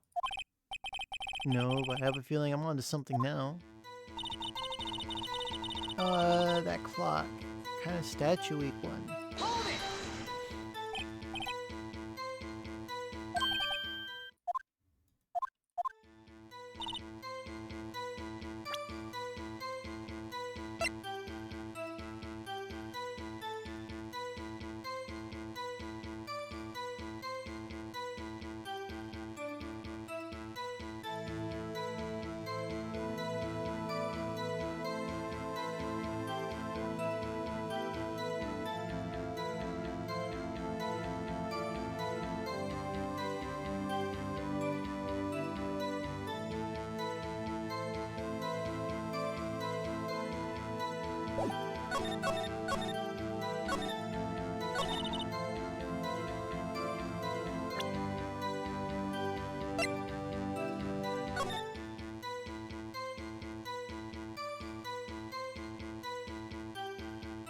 Wait, if she ran off to the right, then...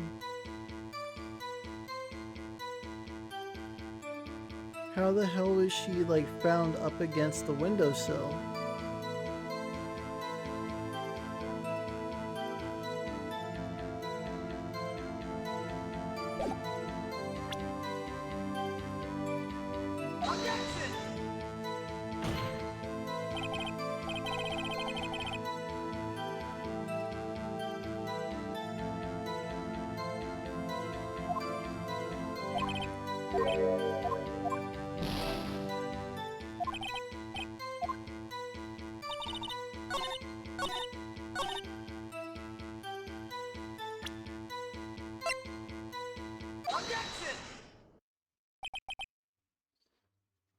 Miss May.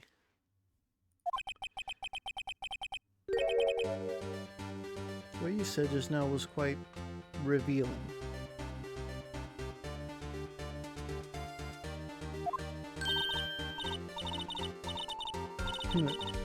Revealing? Ooh, you'd like that, wouldn't you, naughty Mr. Lawyer?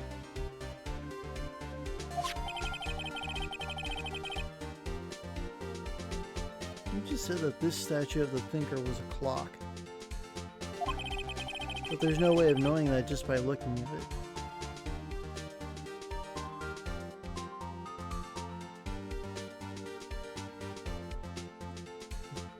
One second, just fixing the hair.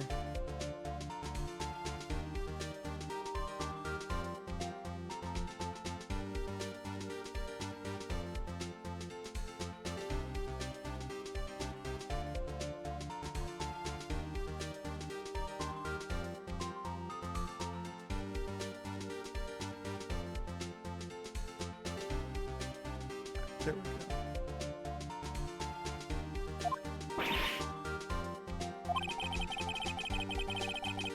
Another person in much the same position as you recently called this a clock too, and he was found guilty of murder. Order, order. Miss May, can you explain how you know this was a clock?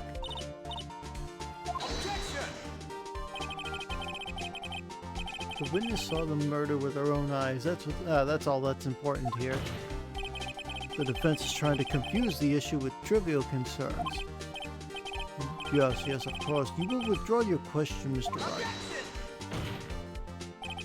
The questions are all I have, Your Honor. And as you may recall, I've caught murderers with these questions before. Well, only once.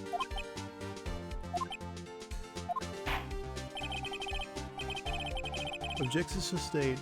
You will continue to question the witness. Whoops. Accidentally bumped the mic with my shoulder.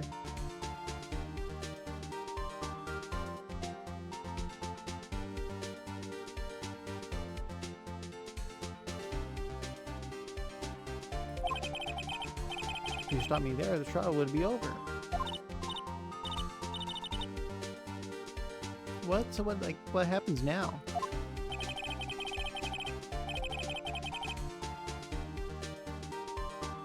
What happens now is you answer my question. How did you know it was a clock? That's because I heard it. Yeah, I heard it say the time.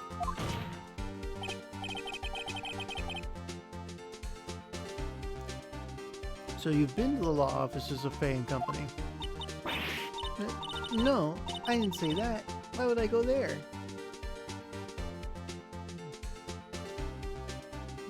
I don't think it's that loud either. I heard it from my hotel room.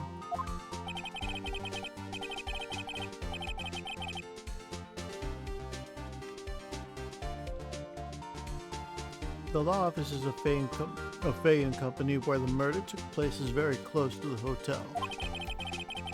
She could have easily heard the clock. Well, Mr. Wright, are you satisfied? We're all enjoying Kit Kats, by the way.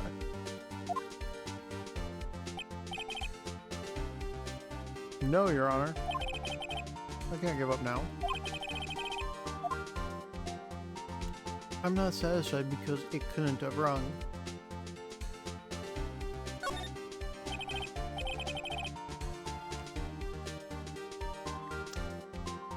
Your Honor, members of the court.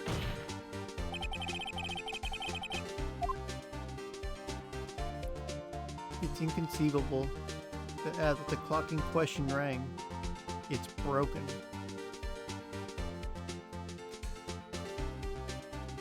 I don't know if taking out the clockwork counts as breaking it.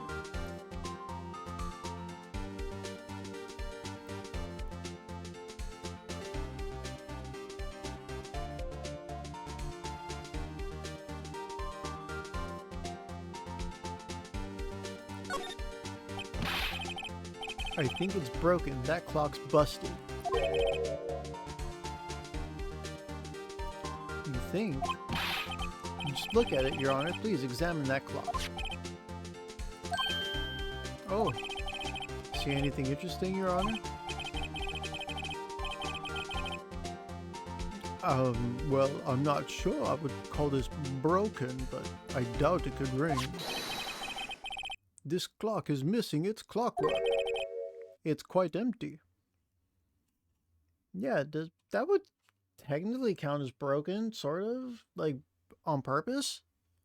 Because you're removing a part to make it not do anything.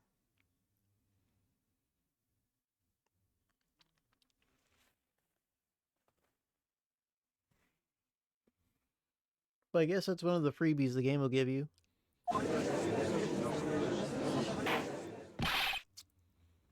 Mr. Wright, would you care to explain to the court the meaning of this? It is as you can see. The clock was empty. It couldn't have rung. Therefore, this witness is a big, fat liar. Fat? Well, Miss May?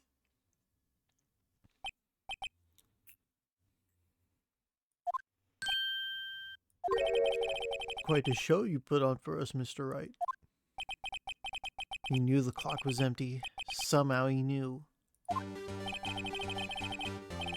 I'm afraid you've forgotten one thing, however.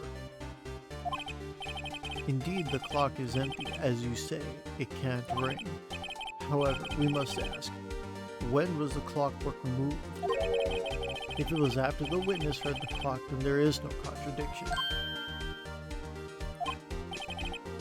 That's true. That is a possibility. The clock might have been emptied after she heard it. And that is exactly what happened, Your Honor. Well, Mr. Wright, can you prove when the clockwork was removed? Impossible, of course. I have proof. Wasn't it you who told me proof is everything? Well, I was listening, and now I'll show you the proof you like so much. The evidence that proves when the clockwork was removed.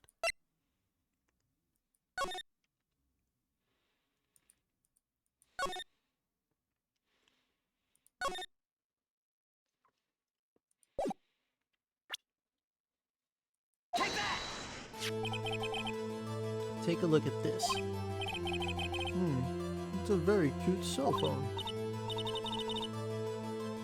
Ooh, you have a girly phone.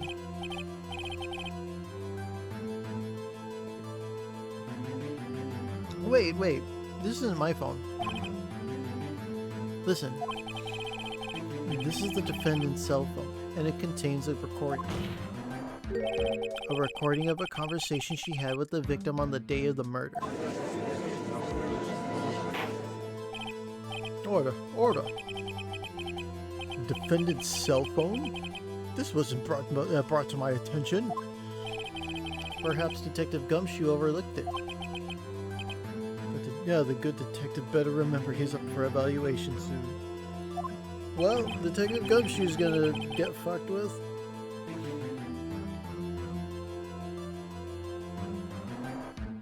I gotta say, I'm starting to feel bad for the big fella. I was such an asshole to him. Let's hear the conversation.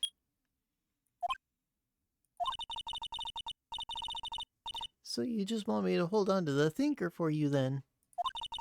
If you could. I should probably tell you the clock isn't talking right now. Huh? It's not working? That's lame. I had to take the clockwork out. Sorry. September 5th, 9:27 a.m. Your Honor, I think this makes it clear that the clockwork was already gone by the time this was recorded. Which was well before the witness even arrived at her hotel.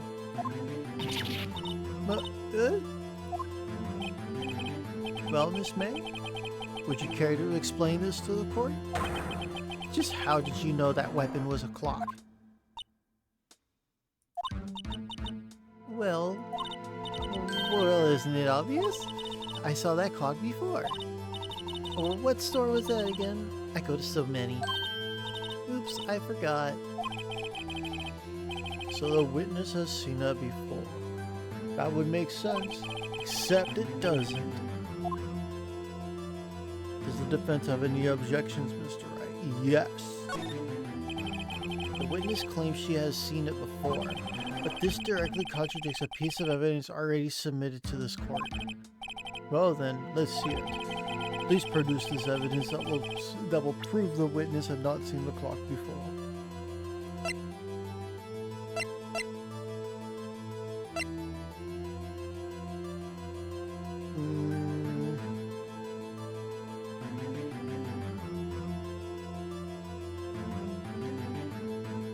A wiretap. That's how she would know. Here is undeniable proof. Huh? Please, this is a court case, not some surrealist performance art piece. Perhaps the defense would like to change its mind.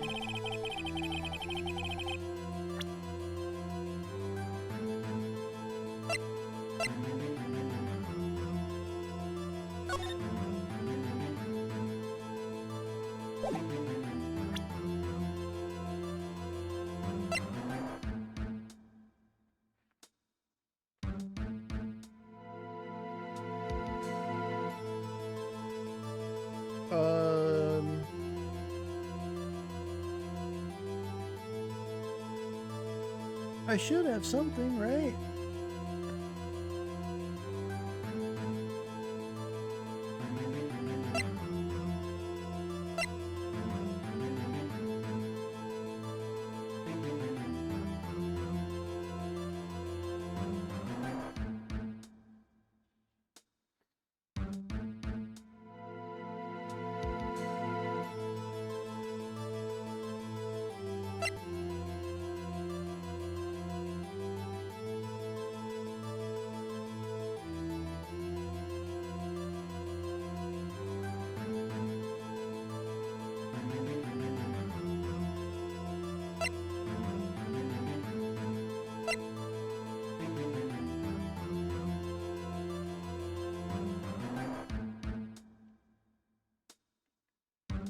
Yeah, I just show him the fucking clock because of the fact that it was made by Larry.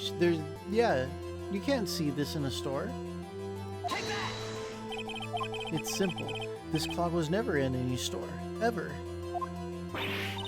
What? A friend of mine made that clock. Only 2 exist in the world, and the one that isn't here is in police custody. Impossible. Everything is sold in stores. Miss May, I think it's high time you went shopping for a better excuse. Hey! Huh? Excuses not on sale today? Hey!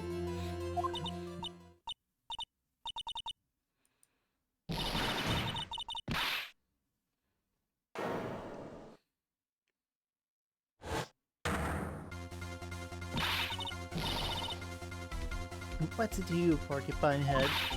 That stupid clock doesn't matter, okay? She did it and she should die for it. Duh! Oh, damn. Whoa, let's not get ahead of ourselves. This is a court of law and the witness will remain calm. Oh? Silly me. Did I, like, lose it? I guess I did. Scary. Miss May, let me ask. Tell me, how did you know the weapon was a clock? Oh dear. Does the defense have an opinion on this behavior? This is it. Yes, Your Honor. Allow me to explain how I see the truth of the matter. Miss April May, you knew the weapon was a clock because you heard about it. The witness had never held the clock in her hand. However, she had heard that it was a clock. Heard? That is correct, Your Honor. There's no other way she could have known the thinker was a clock. And I can show you the proof. Well, this is quite interesting. Let's see it then.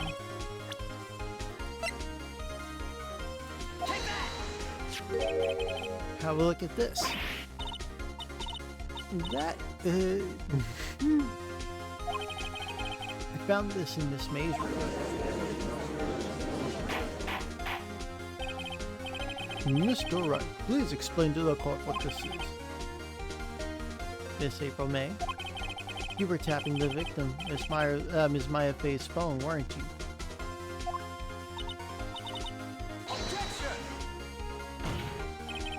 Your Honor, this is irrelevant. I'm not entirely sure it is. Objection overruled. It troubles me that our witness was in possession of a wiretap. This is outrageous. Does the defense truly claim that the witness was tapping her phone? Absolutely. If that was the case, which it's not, you still have to prove one thing. Did the victim ever say that the weapon was a clock on the phone? Can you prove that? I think not. Oh yeah, I think I can. It's simple. Here's my proof. The proof that the victim said on the phone the weapon is a clock.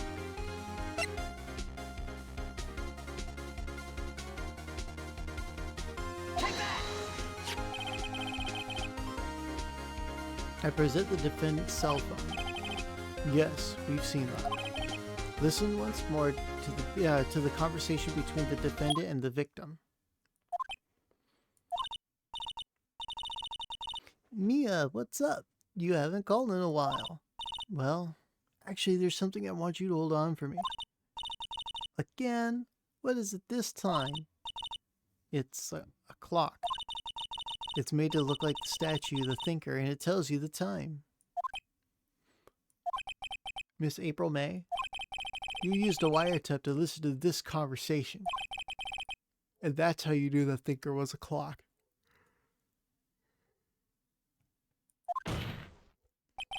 Am I wrong? Objection! Your Honor, this is ridiculous. Your Honor, look at the witness's face. Does she seem amused to you? The defense demands an answer.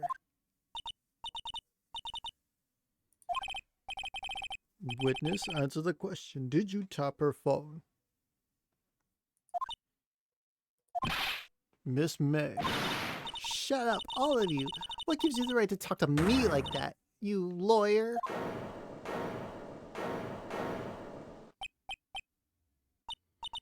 It's not fair. All of you ganging up on me like that. Oh, so I'm the bad girl. Is that it? Is that it? Aw.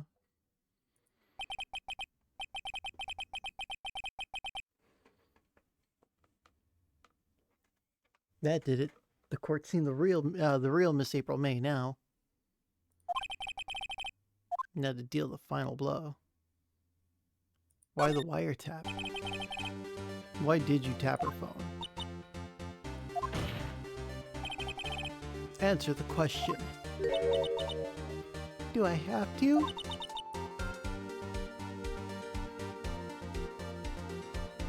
Isn't this a murder trial? Isn't tippity-tappity or irrelevant? She's saying exactly what Edgeworth wants her to say. Miss May, you were tapping the victim's phone. I hardly call that irrelevant.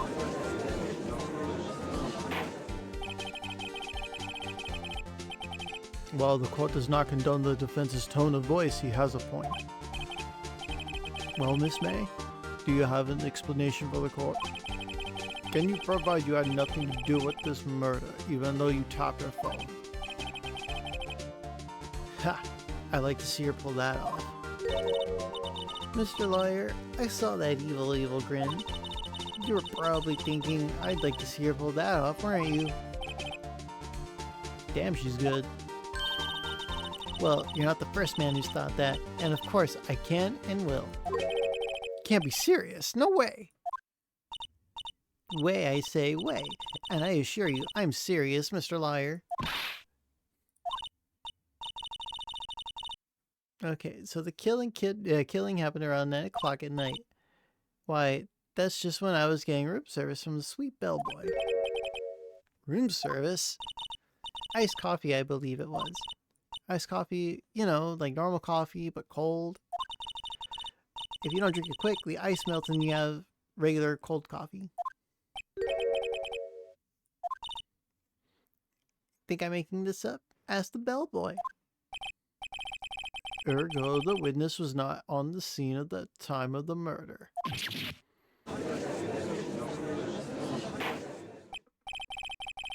So, where does that leave us? It is my great displeasure to inform you that the witness appears to have been tapping the victim's telephone. However, that is a separate crime with no bearing on the current case whatsoever. Her testimony stands. She saw the defendant, Maya Fey, commit murder. No, they're gonna just let her walk away. There's no way I can win unless I tie Miss May to the murder somehow. Well, does the defense have anything to say? Well, think of something.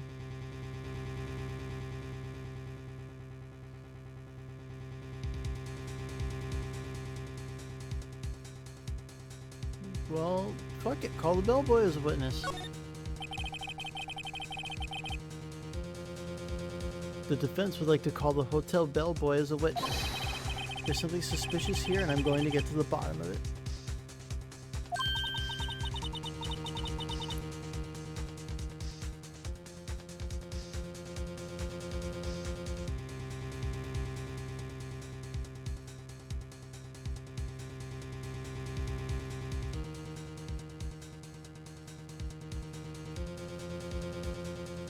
I think you've sunken quite low enough already. I object to calling the bellboy. Why? What's your reason? Because I hold that the wiretapping had nothing to do with the killing. However, if you agree to one condition, I'll consent to calling this witness. Condition? If April May's alibi is not called into question after you examine the bellboy, then you will recognize that Miss April May was not the killer, thus she is innocent. And thereby you must also accept the verdict of guilty from Ms. Maya Fey. That is my condition. That's dumb. That's straight up coercion. Like, what the fuck?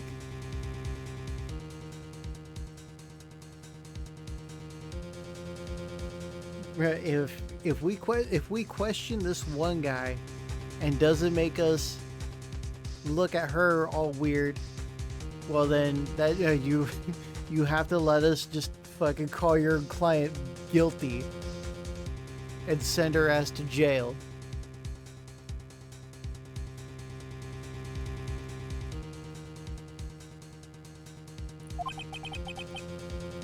I better find something suspicious in that bellboy's testimony, otherwise Maya will be declared guilty on the spot. What should I do? Fuck it, accept it. Call his bluff. Alright, I've got nothing to lose except for, well, everything. Understood. I accept your condition. Fool. You fell right into my trap. Very well. The court calls the hotel bellboy to the stand.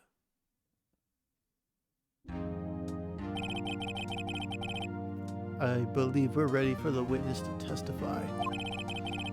He certainly does look like a bellboy. Yes, sir. I received your summons in the middle of work, sir. I'm happy to be of service.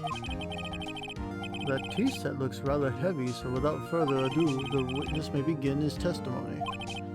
Very good, sir.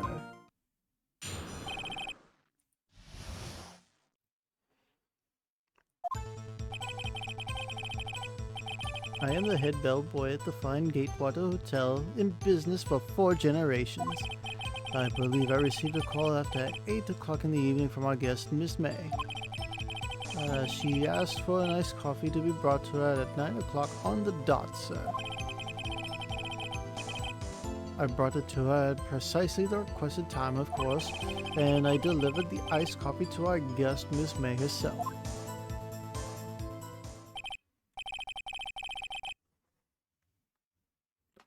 Okay, so number one, if the crime happened exactly at 9 and she had her iced coffee brought to her at exactly 9 o'clock on the fucking dot, she couldn't have seen it because she had to have gotten up to go answer the fucking door.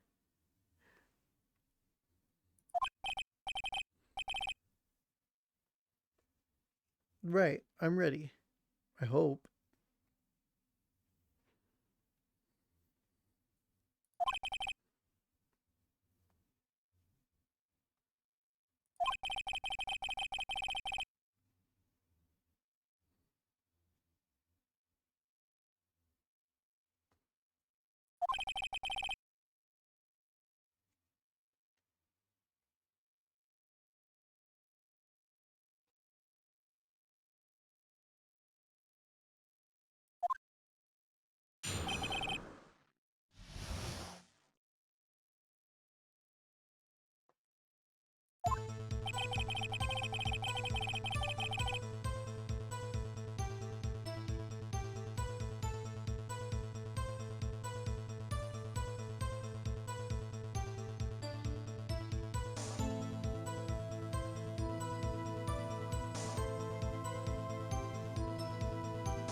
Okay, before we press further,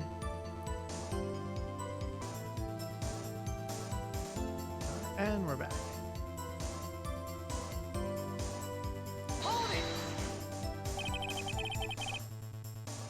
What exactly is it you do at the hotel? Why, anything required of me, sir.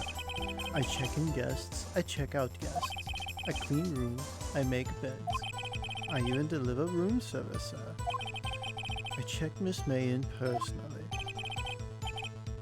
Are you always so prim? Mr. Wright, you'll refrain from asking frivolous questions.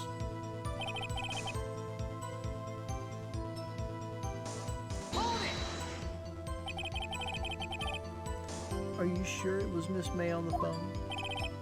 Absolutely, sir. How can you be so certain? I checked Miss May in personally, sir.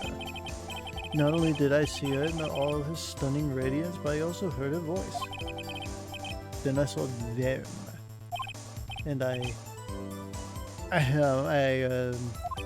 the point being, I remembered her quite well, sir. Wow, man really said he saw 2 reasons.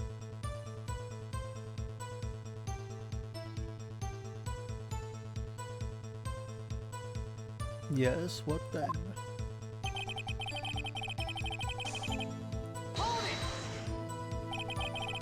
Nine o'clock on the dot, you say? Yes, I confirmed the details several times. She was watching a program on the TV and wished to have a drink after she finished.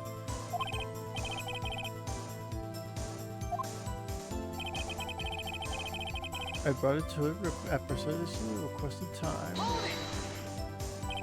Precisely 9 then. Precisely, exactly, and most definitely, sir.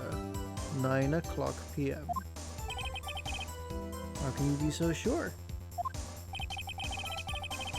Miss May was quite insistent that it be brought then. Oh, bellboy. Teehee, I'd like iced coffee at exactly 9 o'clock. Something like that, sir. Therefore, I knocked on the door at the crack of 9 o'clock, sir. Why would she be so peculiar about the time? Or particular about the time?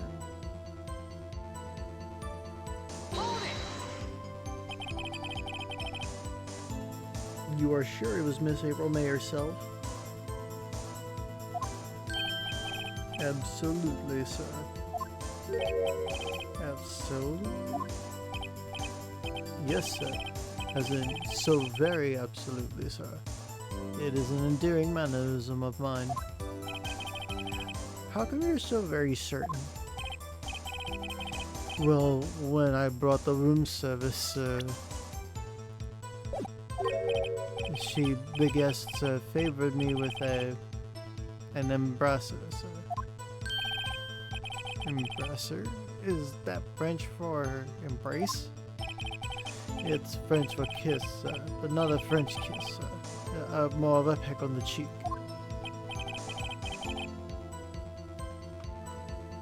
Why would she have done that? I do believe perhaps she was momentarily swayed by my prim demeanor, sir. It was a moment I shall never ever forget, sir. Sounds pretty fishy to me. I think our Miss May was up to something and wanted the bellboy to remember her. It's no good, there's nothing there. Is that it?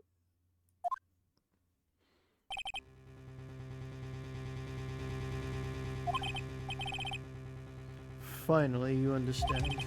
The bellboy has absolutely no reason to lie. Now, if you have any decency, you will end this rather tedious cross-examination here. It was a bit tedious. The witness may leave the stand. I can't let this happen, can I? No, I protest. Wait, please wait. Yes, does the defense have something to add? One last question. Let me ask one last question. Your Honor, I must object. This charade of justice has gone on long enough. No, Mr. Edgeworth. All right, Mr. Wright. I'll give you one more question, that's all. This is really it now. This is my last chance. What do I ask him about?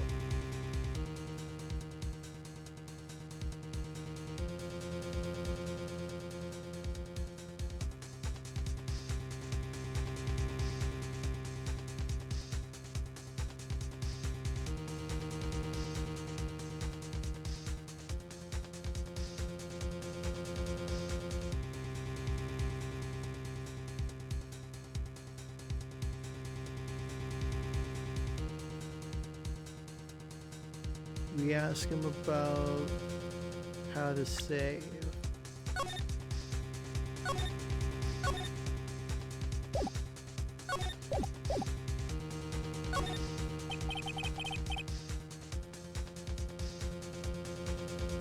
Tell me about checking. Tell me about when you checked in Miss May.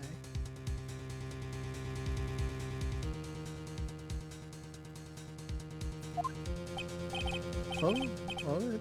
Very well, sir. Fixing the hair, sorry. My first thought was that she was a beautiful, beautiful person. She's just my type of girl. So it really was a disappointment.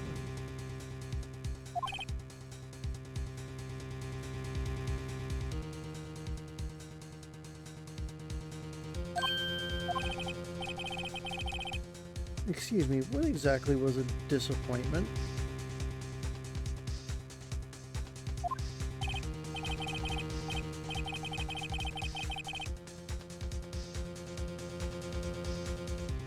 Well, I am not without charm, sir, but even I'd have little chance with a lover there. So she wasn't even alone in her hotel room. What did you just say? Oh, rather quite. Bellboy, tell us the truth now. Did Miss May check in with another person?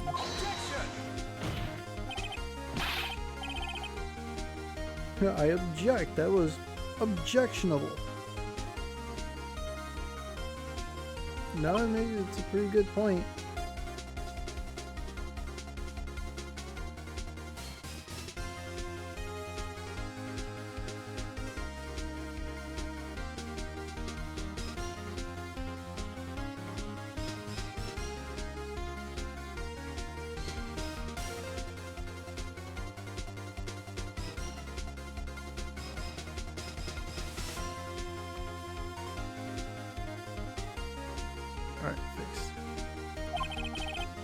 Objection overruled. The witness will answer the question. Well, yes, I see. Why did you not mention this in your testimony? Well, so you Didn't ask. nice try. That's the sort of thing you're normally supposed to mention. Well, yes, quite, indeed. It was the good barrister there, Mr. Edgeworth, who...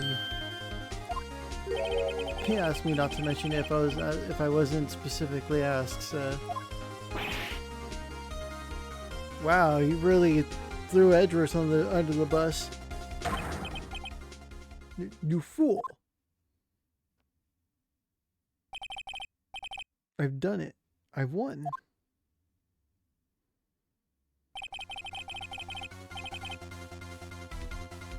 Miss April May checked into a twin room with a man, correct? Yes, sir. Then, when you brought the room service, you didn't see that man in the room? That's right, sir. Your Honor, we just learned of another person involved who may have been the murderer. In light of this new fact, I hold that it's impossible to judge the defendant. Wouldn't you agree, Mr. Edgeworth? And who, Mr. Wright, is this other person? Simple. It was the man with Miss May. The man who checked in with Miss May. Your Honor, as has been previously revealed, Miss April May was tapping the victim's phone. Yet Miss May herself has an alibi at the time of the murder. However, that does not clear the man that was with her. The bellboy saw no one else in the room at the time of the murder. My, what a convenient little setup, but it's too late. Too late? I suppose you'd like it if it was too late, wouldn't you? After all, it was you who hid the presence of the other man from this court. Upstart. Amateur. These accusations are ludicrous. Enough. The court acknowledges the defense's argument. I expect the prosecution and defense to look into this matter fully. Am I understood? Yes. Yes, Your Honor. That is all today for the trial of my affair. Court is adjourned.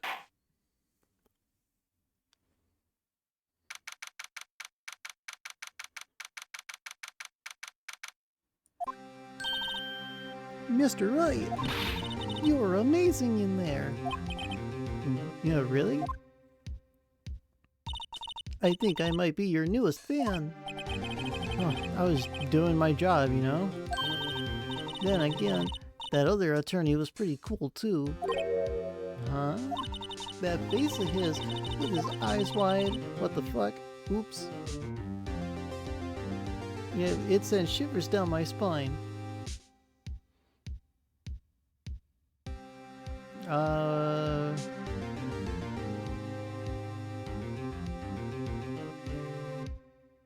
I actually want to read that.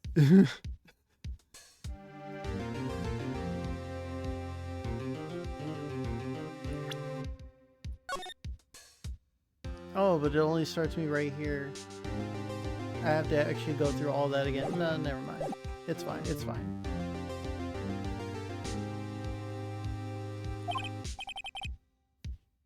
If you say so. So, what happens with me? Do I get to go home now? Well... Damn it, video game?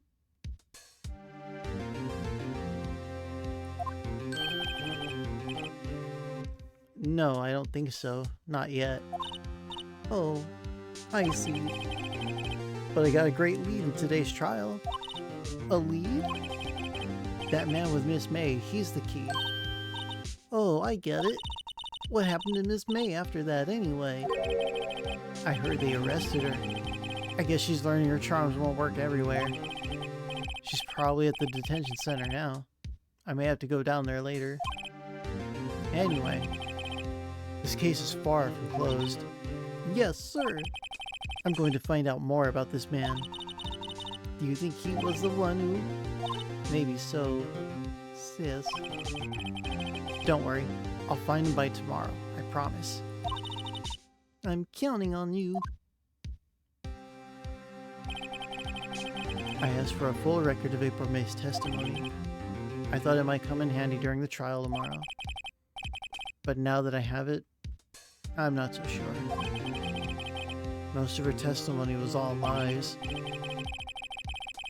In fact, there's only one part that hasn't been stricken from the record.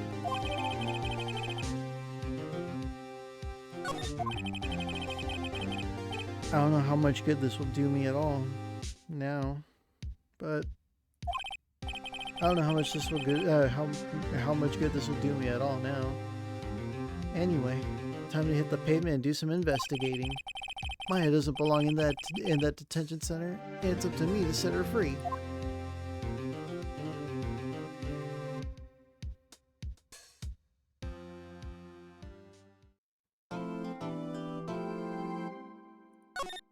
Yes, let's save our progress. And we're overriding case number 5.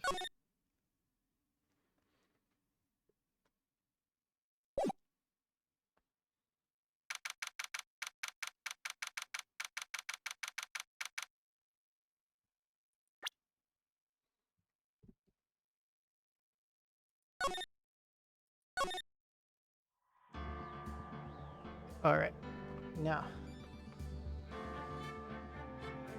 we are approaching 9 hours. It's probably about that time that we call it. And we got pretty far. I'm having fun. And I think this will absolutely give me something to do while we wait for Street Fighter 6. Then I get to practice my goofy voices more.